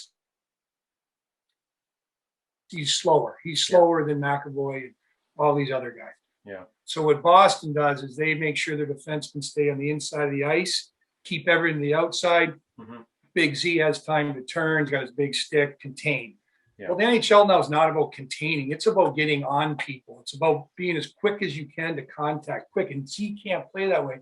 But you can't have 5 defensemen play that way and one not. Yeah. So Boston's had to always play to the way to protect Chara. And that's why the Islanders or the Capitals are like, we're fine with that because of what he brings. Like his command of a room and the way he treats his teammates and treats the fans and the organizations. And the same thing with Jumbo, his life that he infuses into that locker room every day of just like how lucky we are to be here, how fortunate we are. We get to play hockey. He just brings a youthful exuberance to that lineup every day, which is great for the Leafs right now to have a guy like Jumbo in that lineup.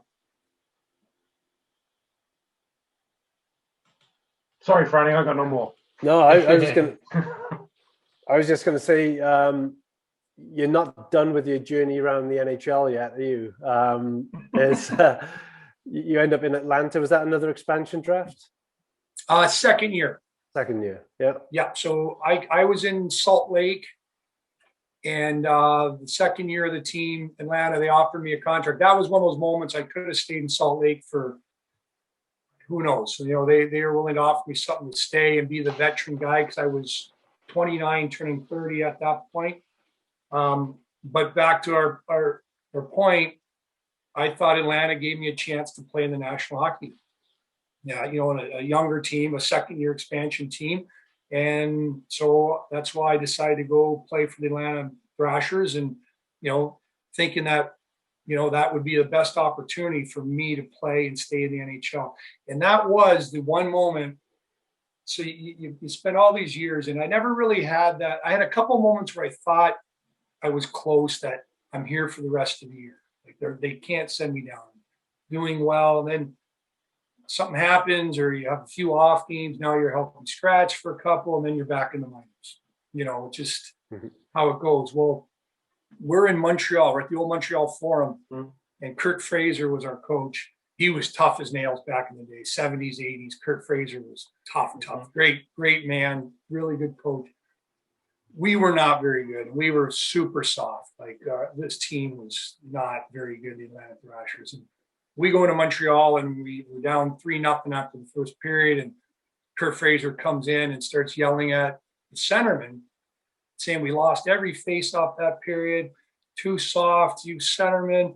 This Trevor Linden, someone needs to get in Trevor Linden's face. It's like, Trevor Linden, he's 6'4", 6'5". So he's yelling at the centerman specifically. So we go to start the second period. We get scored on again, and he just says my line. I go over the boards. Trevor Linden comes over the boards. So now here we are. Sorry, it wasn't the old Forum. It was at the Bell Center. We're sitting at center ice. I'm sitting there. I've never fought in the NHL. I've never fought anybody 6'4" like Trevor Linden in the minors. But I'm like, I have to do something here. This is that moment that comes in life that's presented to you right in front of you that you have to do. If I don't do something, I'll regret this the rest of my life, because maybe this was the one chance. It's never been presented this way to me, but I'm going to make the most of this. So I sat there, a little circle, and got some courage up. And puck drops. I kind of spear him in the side and follow through with an elbow. And his gloves come off. My glove comes off. He smoked me with a couple. I go down. I get to the box, 5 each for fighting. I'm not hurt. It was awesome. Kurt Fraser. We end up coming back tying the game. Kurt Fraser comes in the room and just going on. Finally, somebody with some balls around here. It's just like, so excited. I remember we flew home to Atlanta that night, and my wife was in bed, and I woke her up, and I was like, they can't send me down now. We're here for the rest of the year. There's no way. After what I just did was so out of character, so far out of my comfort zone that, the coach loves it. They can't send me down. A week later, I get sent down to Orlando. It was like, that was the moment I thought that, okay, I am here. I'm going to spend the rest of the year here at the Atlanta Thrashers. But Jarrod, what was that market like? Because obviously it didn't pan out. They've gone to Winnipeg, but you're playing in the Deep South, I guess. And could you feel that hockey wasn't going to take there? Or yeah. The rink was beautiful, right downtown.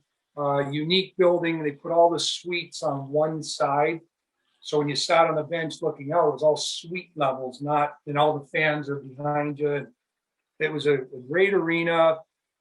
It was more of a minor league hockey town, because they had the Atlanta Knights there for years, and they did very well and won some championships. And it was, I didn't see it getting better. Like, I didn't feel like, this is going to be a place that, even with drafting Heatley and drafting Kovalchuk.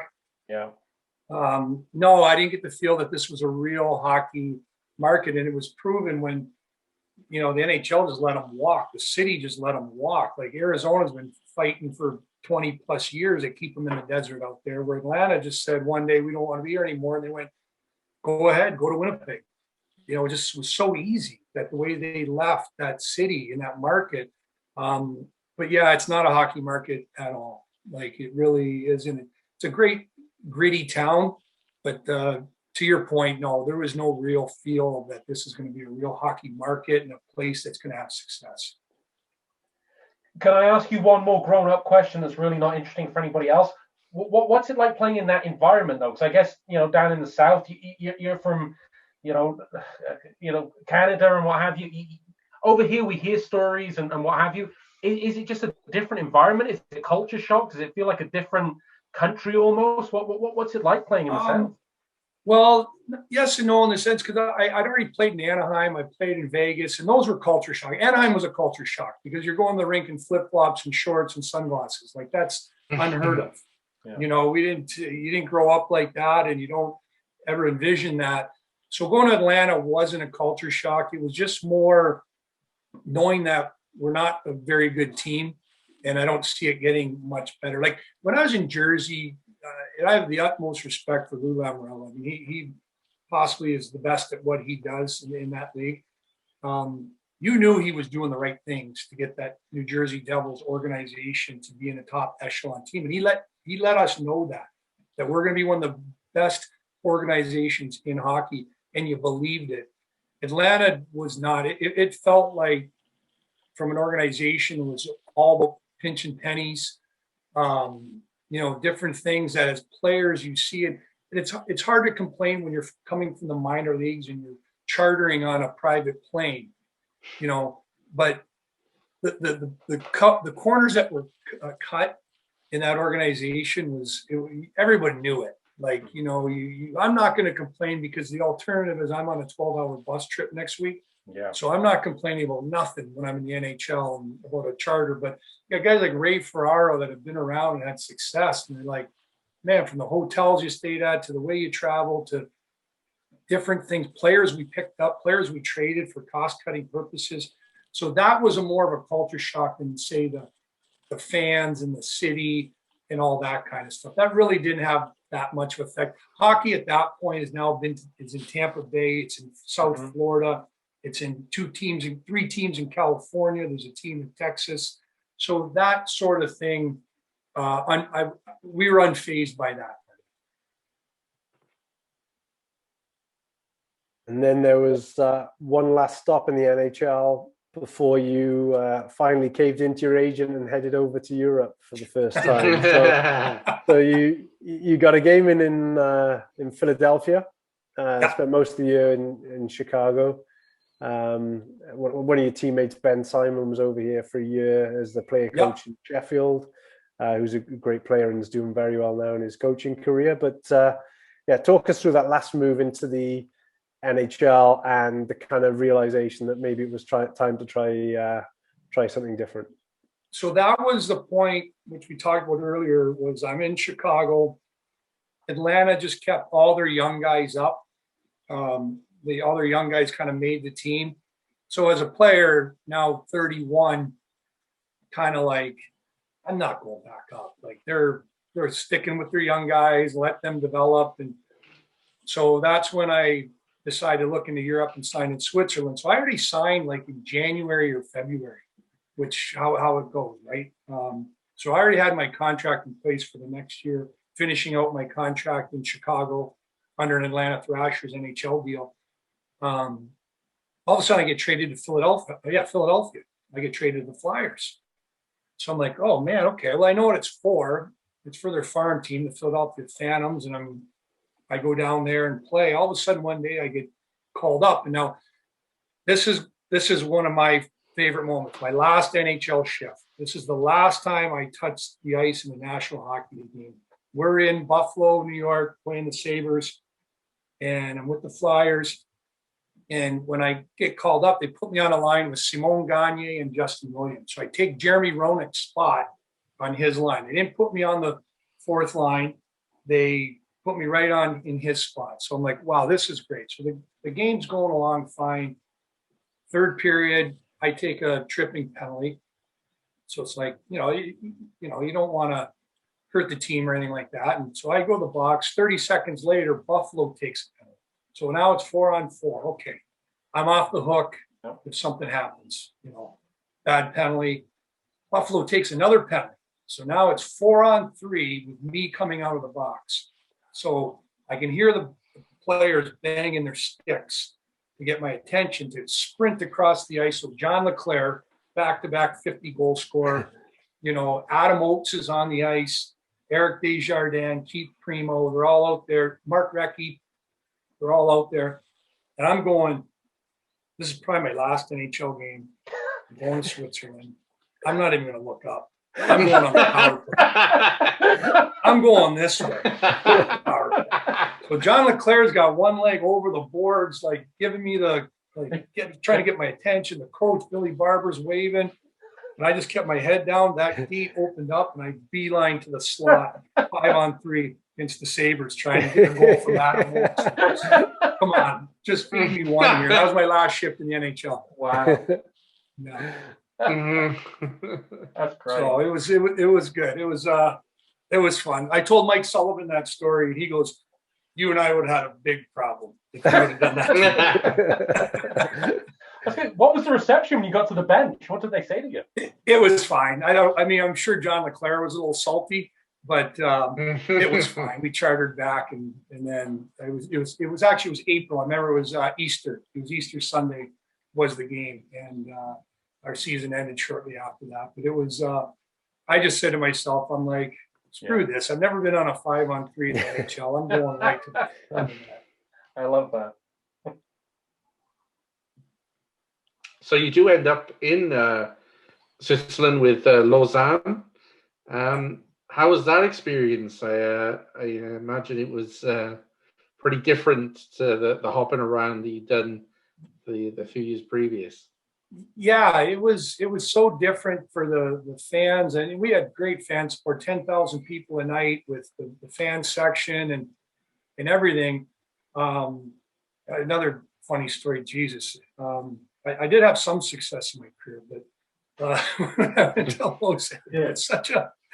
was such a different thing. I struggled with it a little bit. Like, I was so used to the American Hockey League and the way you're treated in the NHL. And so you're allowed 3 imports at a time. So I get there and we have 4 imports and one Russian named Dmitry Shamalin, who played in the B leagues before, led their team in scoring, had a year left on his deal, but the coach wanted to get rid of him, but he wouldn't leave. He's from Russia. He's like, I'm not going back home. I want to stay in Switzerland. So they couldn't move him. They couldn't get him to get out of his contract. So I show up, there's 4. So I said to the coach, I was like, what's going on? He goes, you're my guy. Don't worry about Shamalin. We're going to move him. You're here. Like, okay. So we start the first 5 games, and I think I've got like a goal and 2 assists. Nowhere near an import should have in the Swiss A League. Like, there's some pressure building now of like fans. And I went to the French part because I speak French. I wanted to go to the French part so I could read the paper. I could understand what people are saying. So now the debate starts, who should play, me or Shamalin? So sure enough, the 6th game, every time I went over the boards, 10,000 people would chant, Shamalin, la, la, la, la, la, the whole shift. 40 seconds, 45 seconds. As soon as I came off, the crowd would stop chanting. And then I'd come back over. Shamalin. They chanted for a guy that's sitting in the stands. Yeah. So I was healthy scratched the next game. So I'm sitting there in Europe going, I'm a healthy scratch in Europe. Like, where is my life going? But it turned out it was a great experience for my daughter. Got to go to school there, and the crowds are great with some great teammates, and I really enjoyed it. But what I really did miss was the grind of the American League, playing 82 games or 76 games at the time. And that's when I came back. I decided I wanted to come back to North America and sign with the Dallas Stars. And so you did, and played the next year. So you went back to North America, played the next year in Utah with another one of my top 3, if not the top favorite teammates, Regan Darby, who I still speak to on a regular basis. We'll randomly FaceTime each other. An absolute beauty. Spent a year in Cardiff, and I got really close to him. And that was God, how many years ago was that? 2005. There we go, 16 years ago. But I still speak to him, on a fairly regular basis. So he was on that team, I think, for quite a few games, and also a guy that Devils fans will know well, Charles Longley. Yes, Charlie. Yep, we got Charlie halfway through the year. He was tearing up the East Coast League, and we signed him for the rest of the year, Charles, that year. So, that was that. To an earlier question of when do you know, that was the year that I came back, and I knew that I'm probably not going to get back up. Like, you just know your legs, your everything like that. And I enjoyed that year. It was fun. I love Salt Lake City. I played there 3 different times. But that was the year I kind of knew that, I'm probably, not going up. And then the team moved to San Antonio But they introduced the vet rule that year in the American League, where you only allowed so many vets. So now we've got all these guys under contract, and all the vets are sitting out while the kids play. So all these junior kids, 20 years old, are playing, and we're 32, 33 years old being healthy scratch. So the game changed at that point for veteran guys. Like, you know, it really limited your financially what you can make and spots. There just wasn't enough spots because you can only play so many vets at that point. So that's how I ended up going to San Antonio the next year. I only played a handful of games, or 3 games, I believe, 2 games, and then went to Sweden for the rest of that year. But you know, that was kind of the point where I knew that, okay, and I'm going to go over and play and experience Europe and different places, and I'm really glad I did. I'm really glad I got to experience all of this. I know we're not covering this, Jarrod, in this podcast, but I'm interested. You said you missed the grind of maybe the AHL and things like that. Were you starting to think at this point about, I want to stay in the game after the playing days are done? You know, I want to be, or did that kind of just fall on you? When did the thought start coming in that, you know, I don't want to be a fireman, or I don't want to do the office job? Yeah. When I've done Europe, I actually want to stay in the game and I want to get into coaching. Right around there. Like, you know, I've just always loved the game. Like, I love watching NHL games. I love the game. I all the aspects of it. I just really enjoyed it. So I think at that point was when I kind of was like, and I started seeing friends of mine that have now retired going into coaching. And so now there's a clear path of that, you know, you can see where this could potentially go. So it was right around 32, 33 that it was like, you know what, I'm going to see how long I can play, and then, you know, see what happens after that. So yeah, it was definitely around that period that you start looking at, you know, you're still trying to financially provide for your family and make as much money as you can at that point, but also knowing that this is something I want to do. I want to stay in the game in some capacity, whether it is scouting, but generally more coaching, because, you know, like I said, the grind and being in the trenches is what I really liked, you know. And then when you scout, you're not quite in the trenches as, you know, when you're cutting video till 2 a.m, you're on that bus, or you're getting up the next day and you got a game that afternoon and you're dead tired, and you know, you got to still get to work and try to win a hockey game. So I knew about that point, because that's what I kind of wanted to get into. Just looking at the year in Sweden, Jarrod, and the thing that stands out to me is, where did all those penalty minutes come from? Oh, I was losing my mind. Welcome to Europe and European refereeing. And now I can look back at some players when I'm especially right now looking at players to come to Cardiff next year, and I'll look at some guys that I coached against, and the guy will have like 110 minutes in Europe. I'm like, how did you do that? And I have to reflect on myself. I hit a point where I couldn't do the things physically that I was used to be able to do. Mentally, I still thought I was there. Physically, I couldn't get up and down the ice, especially on the ice in Sweden. You know, that Olympic size ice, that huge ice they play on there. And that was a fraction of the player that I was. So it became very frustrating. And I mean, and one thing in my defense, Sweden, you just blow on somebody, that's a too much penalty.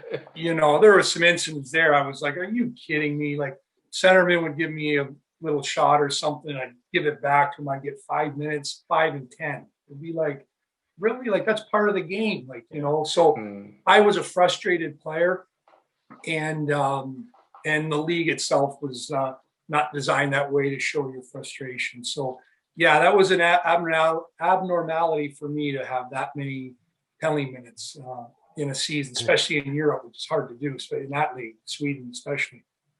I thought you just maybe turn into a bit of a bully and just run roughshod over the. No, that wasn't until later in Japan I became a bully. Jarrod, around this time, did you ever have any talks with anyone in the UK? It seems like that it would be this sort of time that maybe it'd be contact from someone. Yeah, like Ben Simon and I are good buddies. Like, obviously from our days in Atlanta, in Orlando, and then we've helped each other along the way. When I left Cincinnati to go to Norfolk, he was my number one recommendation for the ownership, wanted me to help in, finding my replacement. And Ben was the first guy on my list, and he ended up getting the job. So we've had a connection even beyond our playing days.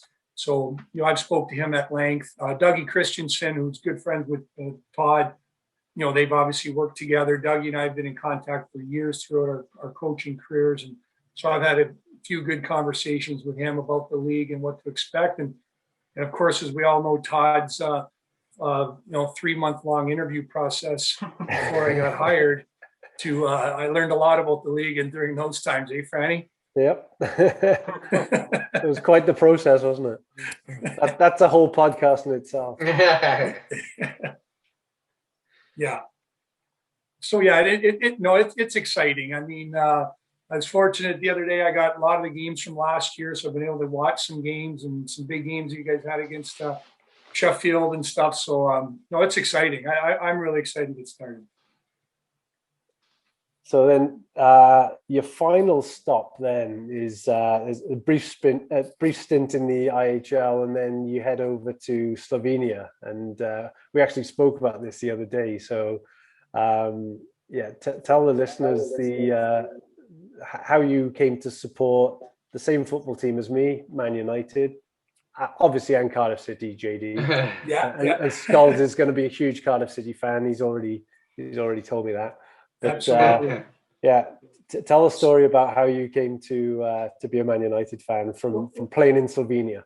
Well, it comes from first of all, just to rewind just a bit. So, talking about getting into coaching, that IHL was more like on par with the ECHL back then. So they brought the name back, the IHL. So it was really, I'd probably say even a rung below the ECHL slightly. So a good friend of mine I grew up with here in Niagara Falls was the head coach. And he asked me, what are you doing next year? And I said, I don't know, I'm 36, 37. And he says, why don't you be my player assistant coach? So that really was the first step into getting into coaching. So I went up there and it was good. The only problem is when you're 36 and the only guy in the league that's played NHL games, every night someone's running you or, trying. It was just, there was no easy games. It was a tough thing. So I got a call from my agent in Europe saying that Jecenice in Slovenia was looking for a player. So that's how that all happened with there. But the George Best, for me, Slovenia was more like not a third world, but it was definitely more like Russia. Like anything kind of goes with this Irish pub. This pub that was George Best, and I met the owner, and I was like, "Geez, how'd you get the rights to this?" He goes, "Oh, I didn't pay for this. I just put the sign up for George Best Irish pub." So I'm like, and it's all his stuff, and the games are playing. So I became a big Man U fan in over there, and I got to know a lot about the history of the club and moving forward. So that's where Franny and I talked the other day. I'm a Cardiff City fan for sure, but definitely a Man U fan also. Yeah, and then you ended up with the championship, which would turn out to be your last season as a player. Yeah. So people talk about in athletes in all sports, they say they want to go out on top, on their terms or winning a championship or whatever. We played in Slovenia. There's only two good teams. There's Ljubljana and Jecenice, and then all these other teams, Maribor, they can't compete. It's not even close. All the best players play on those two teams. So we had to go through the playoffs, just plowing through teams. Well, my first game of the championship, I throw my back out against a team we beat 16-0 and never played again. That was my last shift of pro hockey. Wow. And that was it. So the coach asked me if I would help him on the bench. So now I've sort of gone from being a player assistant coach to now helping out a coach full time on the bench. And that was such a great experience to be in the coach's office and talking about stuff and running some meetings and really, propelled moving forward into getting into coaching. When you look back on the playing career, Jarrod, any regrets? No, I can. I mean, there's certain situations like we talked about, like, going to Atlanta, hoping that that's your opportunity, but you're going to a team that's not very good and there's more expected of you. Like sometimes going to a really good team and finding a niche, like, fourth line center for 5 years, there's nothing wrong with that. Sometimes those teams are better. It's easier to find a home because you just have to play a certain role. Where you go to a team that's lesser, there's more expected of you. You have to bring more. And if you can't, they're going to find someone else that can. So, but looking back, at the signings I've had, the places we've gone, I look at being very fortunate to have lived in so many great cities and played with so many great teammates. And, my wife and I, and then our daughter, and then our son, came along. So to experience all this stuff has been tremendous. Excellent. Final two questions from me. Best player that you played with and best player that you played against? Best player I played with. No, Scott Stevens was impressive. Like you had an obligation to Scott Stevens every day because his intensity, even in practice, when you saw him in the room, there's a responsibility to make sure that in practice you work as hard as you can. You just felt that leadership from him.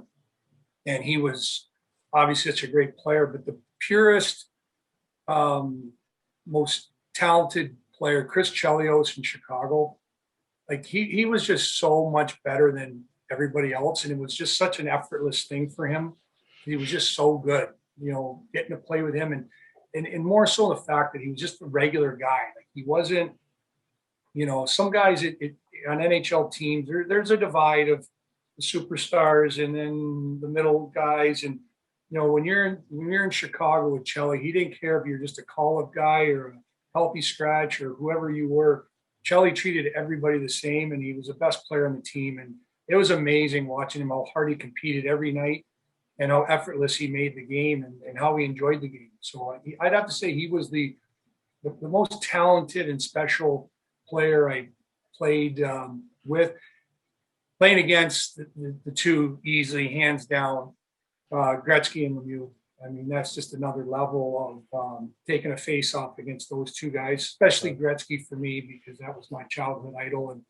And, just being in his presence is good. Now, playing against Yzerman is extremely special. Like, it was surreal to, play against him. But Gretzky is the one for me. I got to play one time in LA against him and then a few times when he was with the Rangers. So you just can't believe you're out there. Can't believe you're on sharing the same ice with someone like that. Wow. Mike Babcock played in the UK as well, Jarrod. And I hear him and Chelios are still really close, aren't they? Yeah, I'm sure they're buddies. Maybe want to be an assistant. What, he just signed in Saskatchewan or something? Didn't he? University of Saskatchewan. He did. Yeah. He didn't go through the Devils interview process well. Yeah, but he only made the 7th round of the Devils interview. Didn't get past that. Yeah. Babs. We've had our fill of Babs up here in Toronto. Just some stuff. It's amazing how some guys' stuff don't get out and other guys does get out. But like, there's so many things at Babs that people aren't talking about. Yeah. This time, especially here in Toronto, and he's obviously had success and with Team Canada's and all that. But it's an interesting man. That's one for the bar. Yeah, I was just about to say.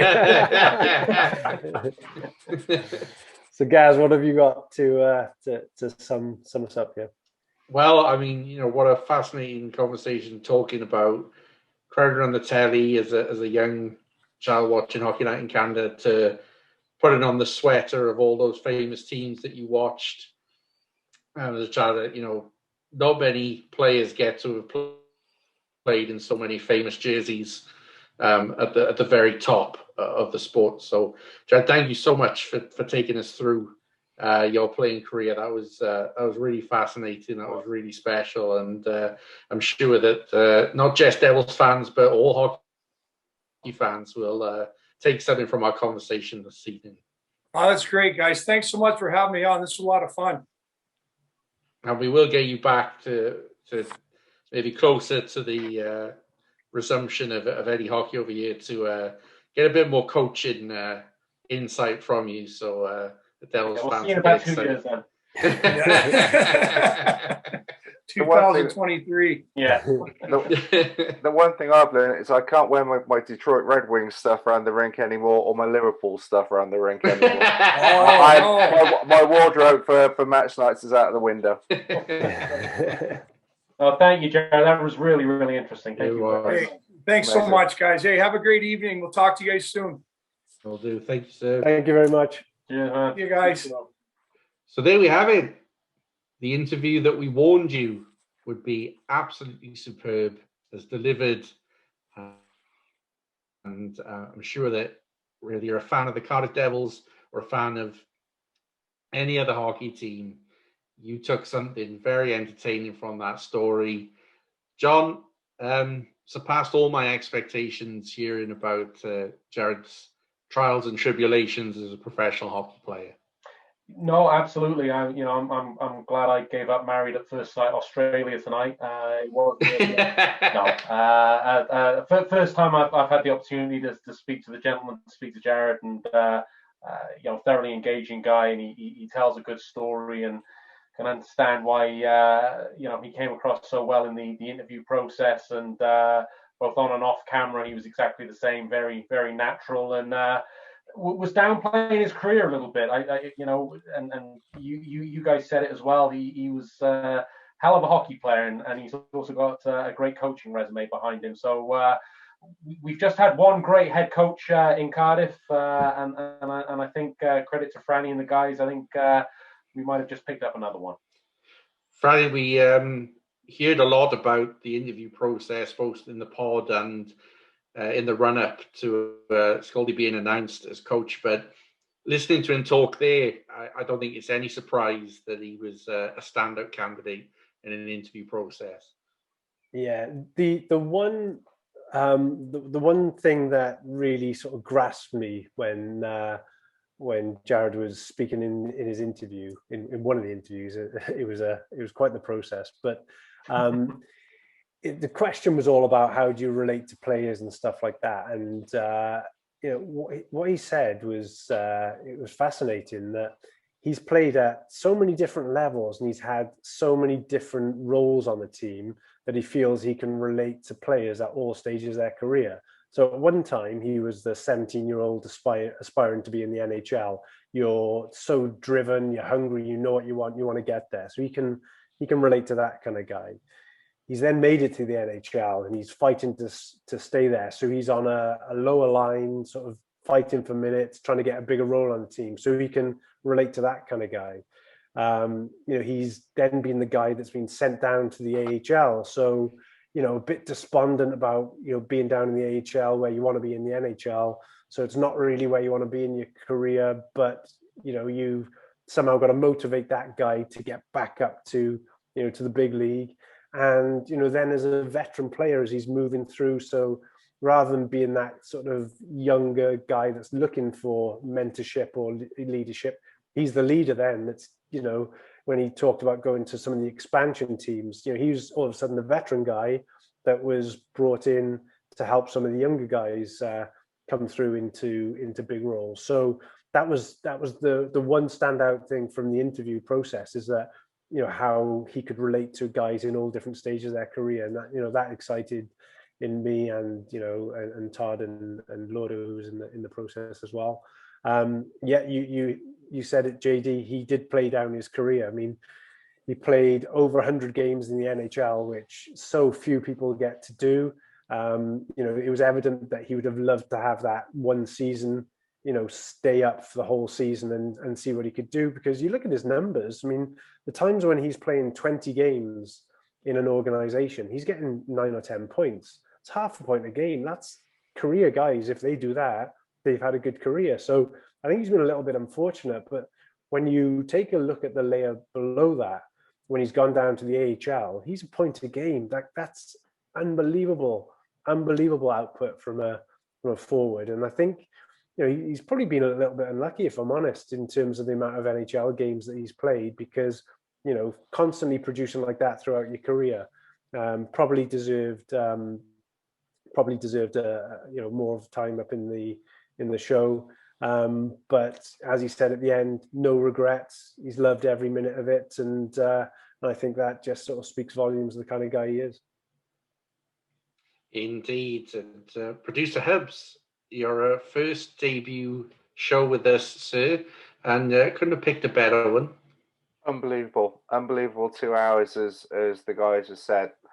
The way he speaks, the way he speaks about others as well, and I think there's a part in the interview where he's talking about, say, someone like a Patrice Lefebvre, who in a different era would have had a better NHL career, and I think almost you could say that might have been the same for him as well if he was in a different era than his skill set, but to that want and desire to stay and try and make it again and not take easy routes. And then as Franny says, then he can translate that to different players in different stages of their career. Is going to be a huge asset to the club, and just so engaging. And yeah, that was a really awesome 2 hours. Guys, this was fun. I think we should do it again, and maybe a bit more sooner than we did the last time. We sort of managed to get a whole team of players into a room, and then it'll go a bit exhausting. And yeah, all this lockdown malarkey burned us out a little bit. But yeah, after that, I'm reinvigorated. So I guess we better get arranging the next topic, the next guest. Let's get this ball rolling. The Rick Prabant interview, I hear. I would love. Well, actually, part of me never wanted to happen, because in my mind, what I think would happen during that interview is a lot more entertaining than maybe what would happen. Who knows? Let's try. Is that JD muting us so you can ask all the questions to him? I just worry, don't meet your heroes sometimes, is what I worry about. Well, yeah, no, I've already found out his political views. So, yeah. But, there's lots to talk about there, JD. There's lots to get into. You know me. I like getting in deep, so to speak.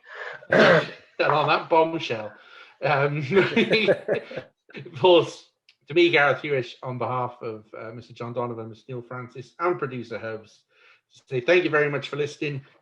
Hubs, I forgot to tell you, there's only one rule that you have to follow in your new role, and that's that we always end.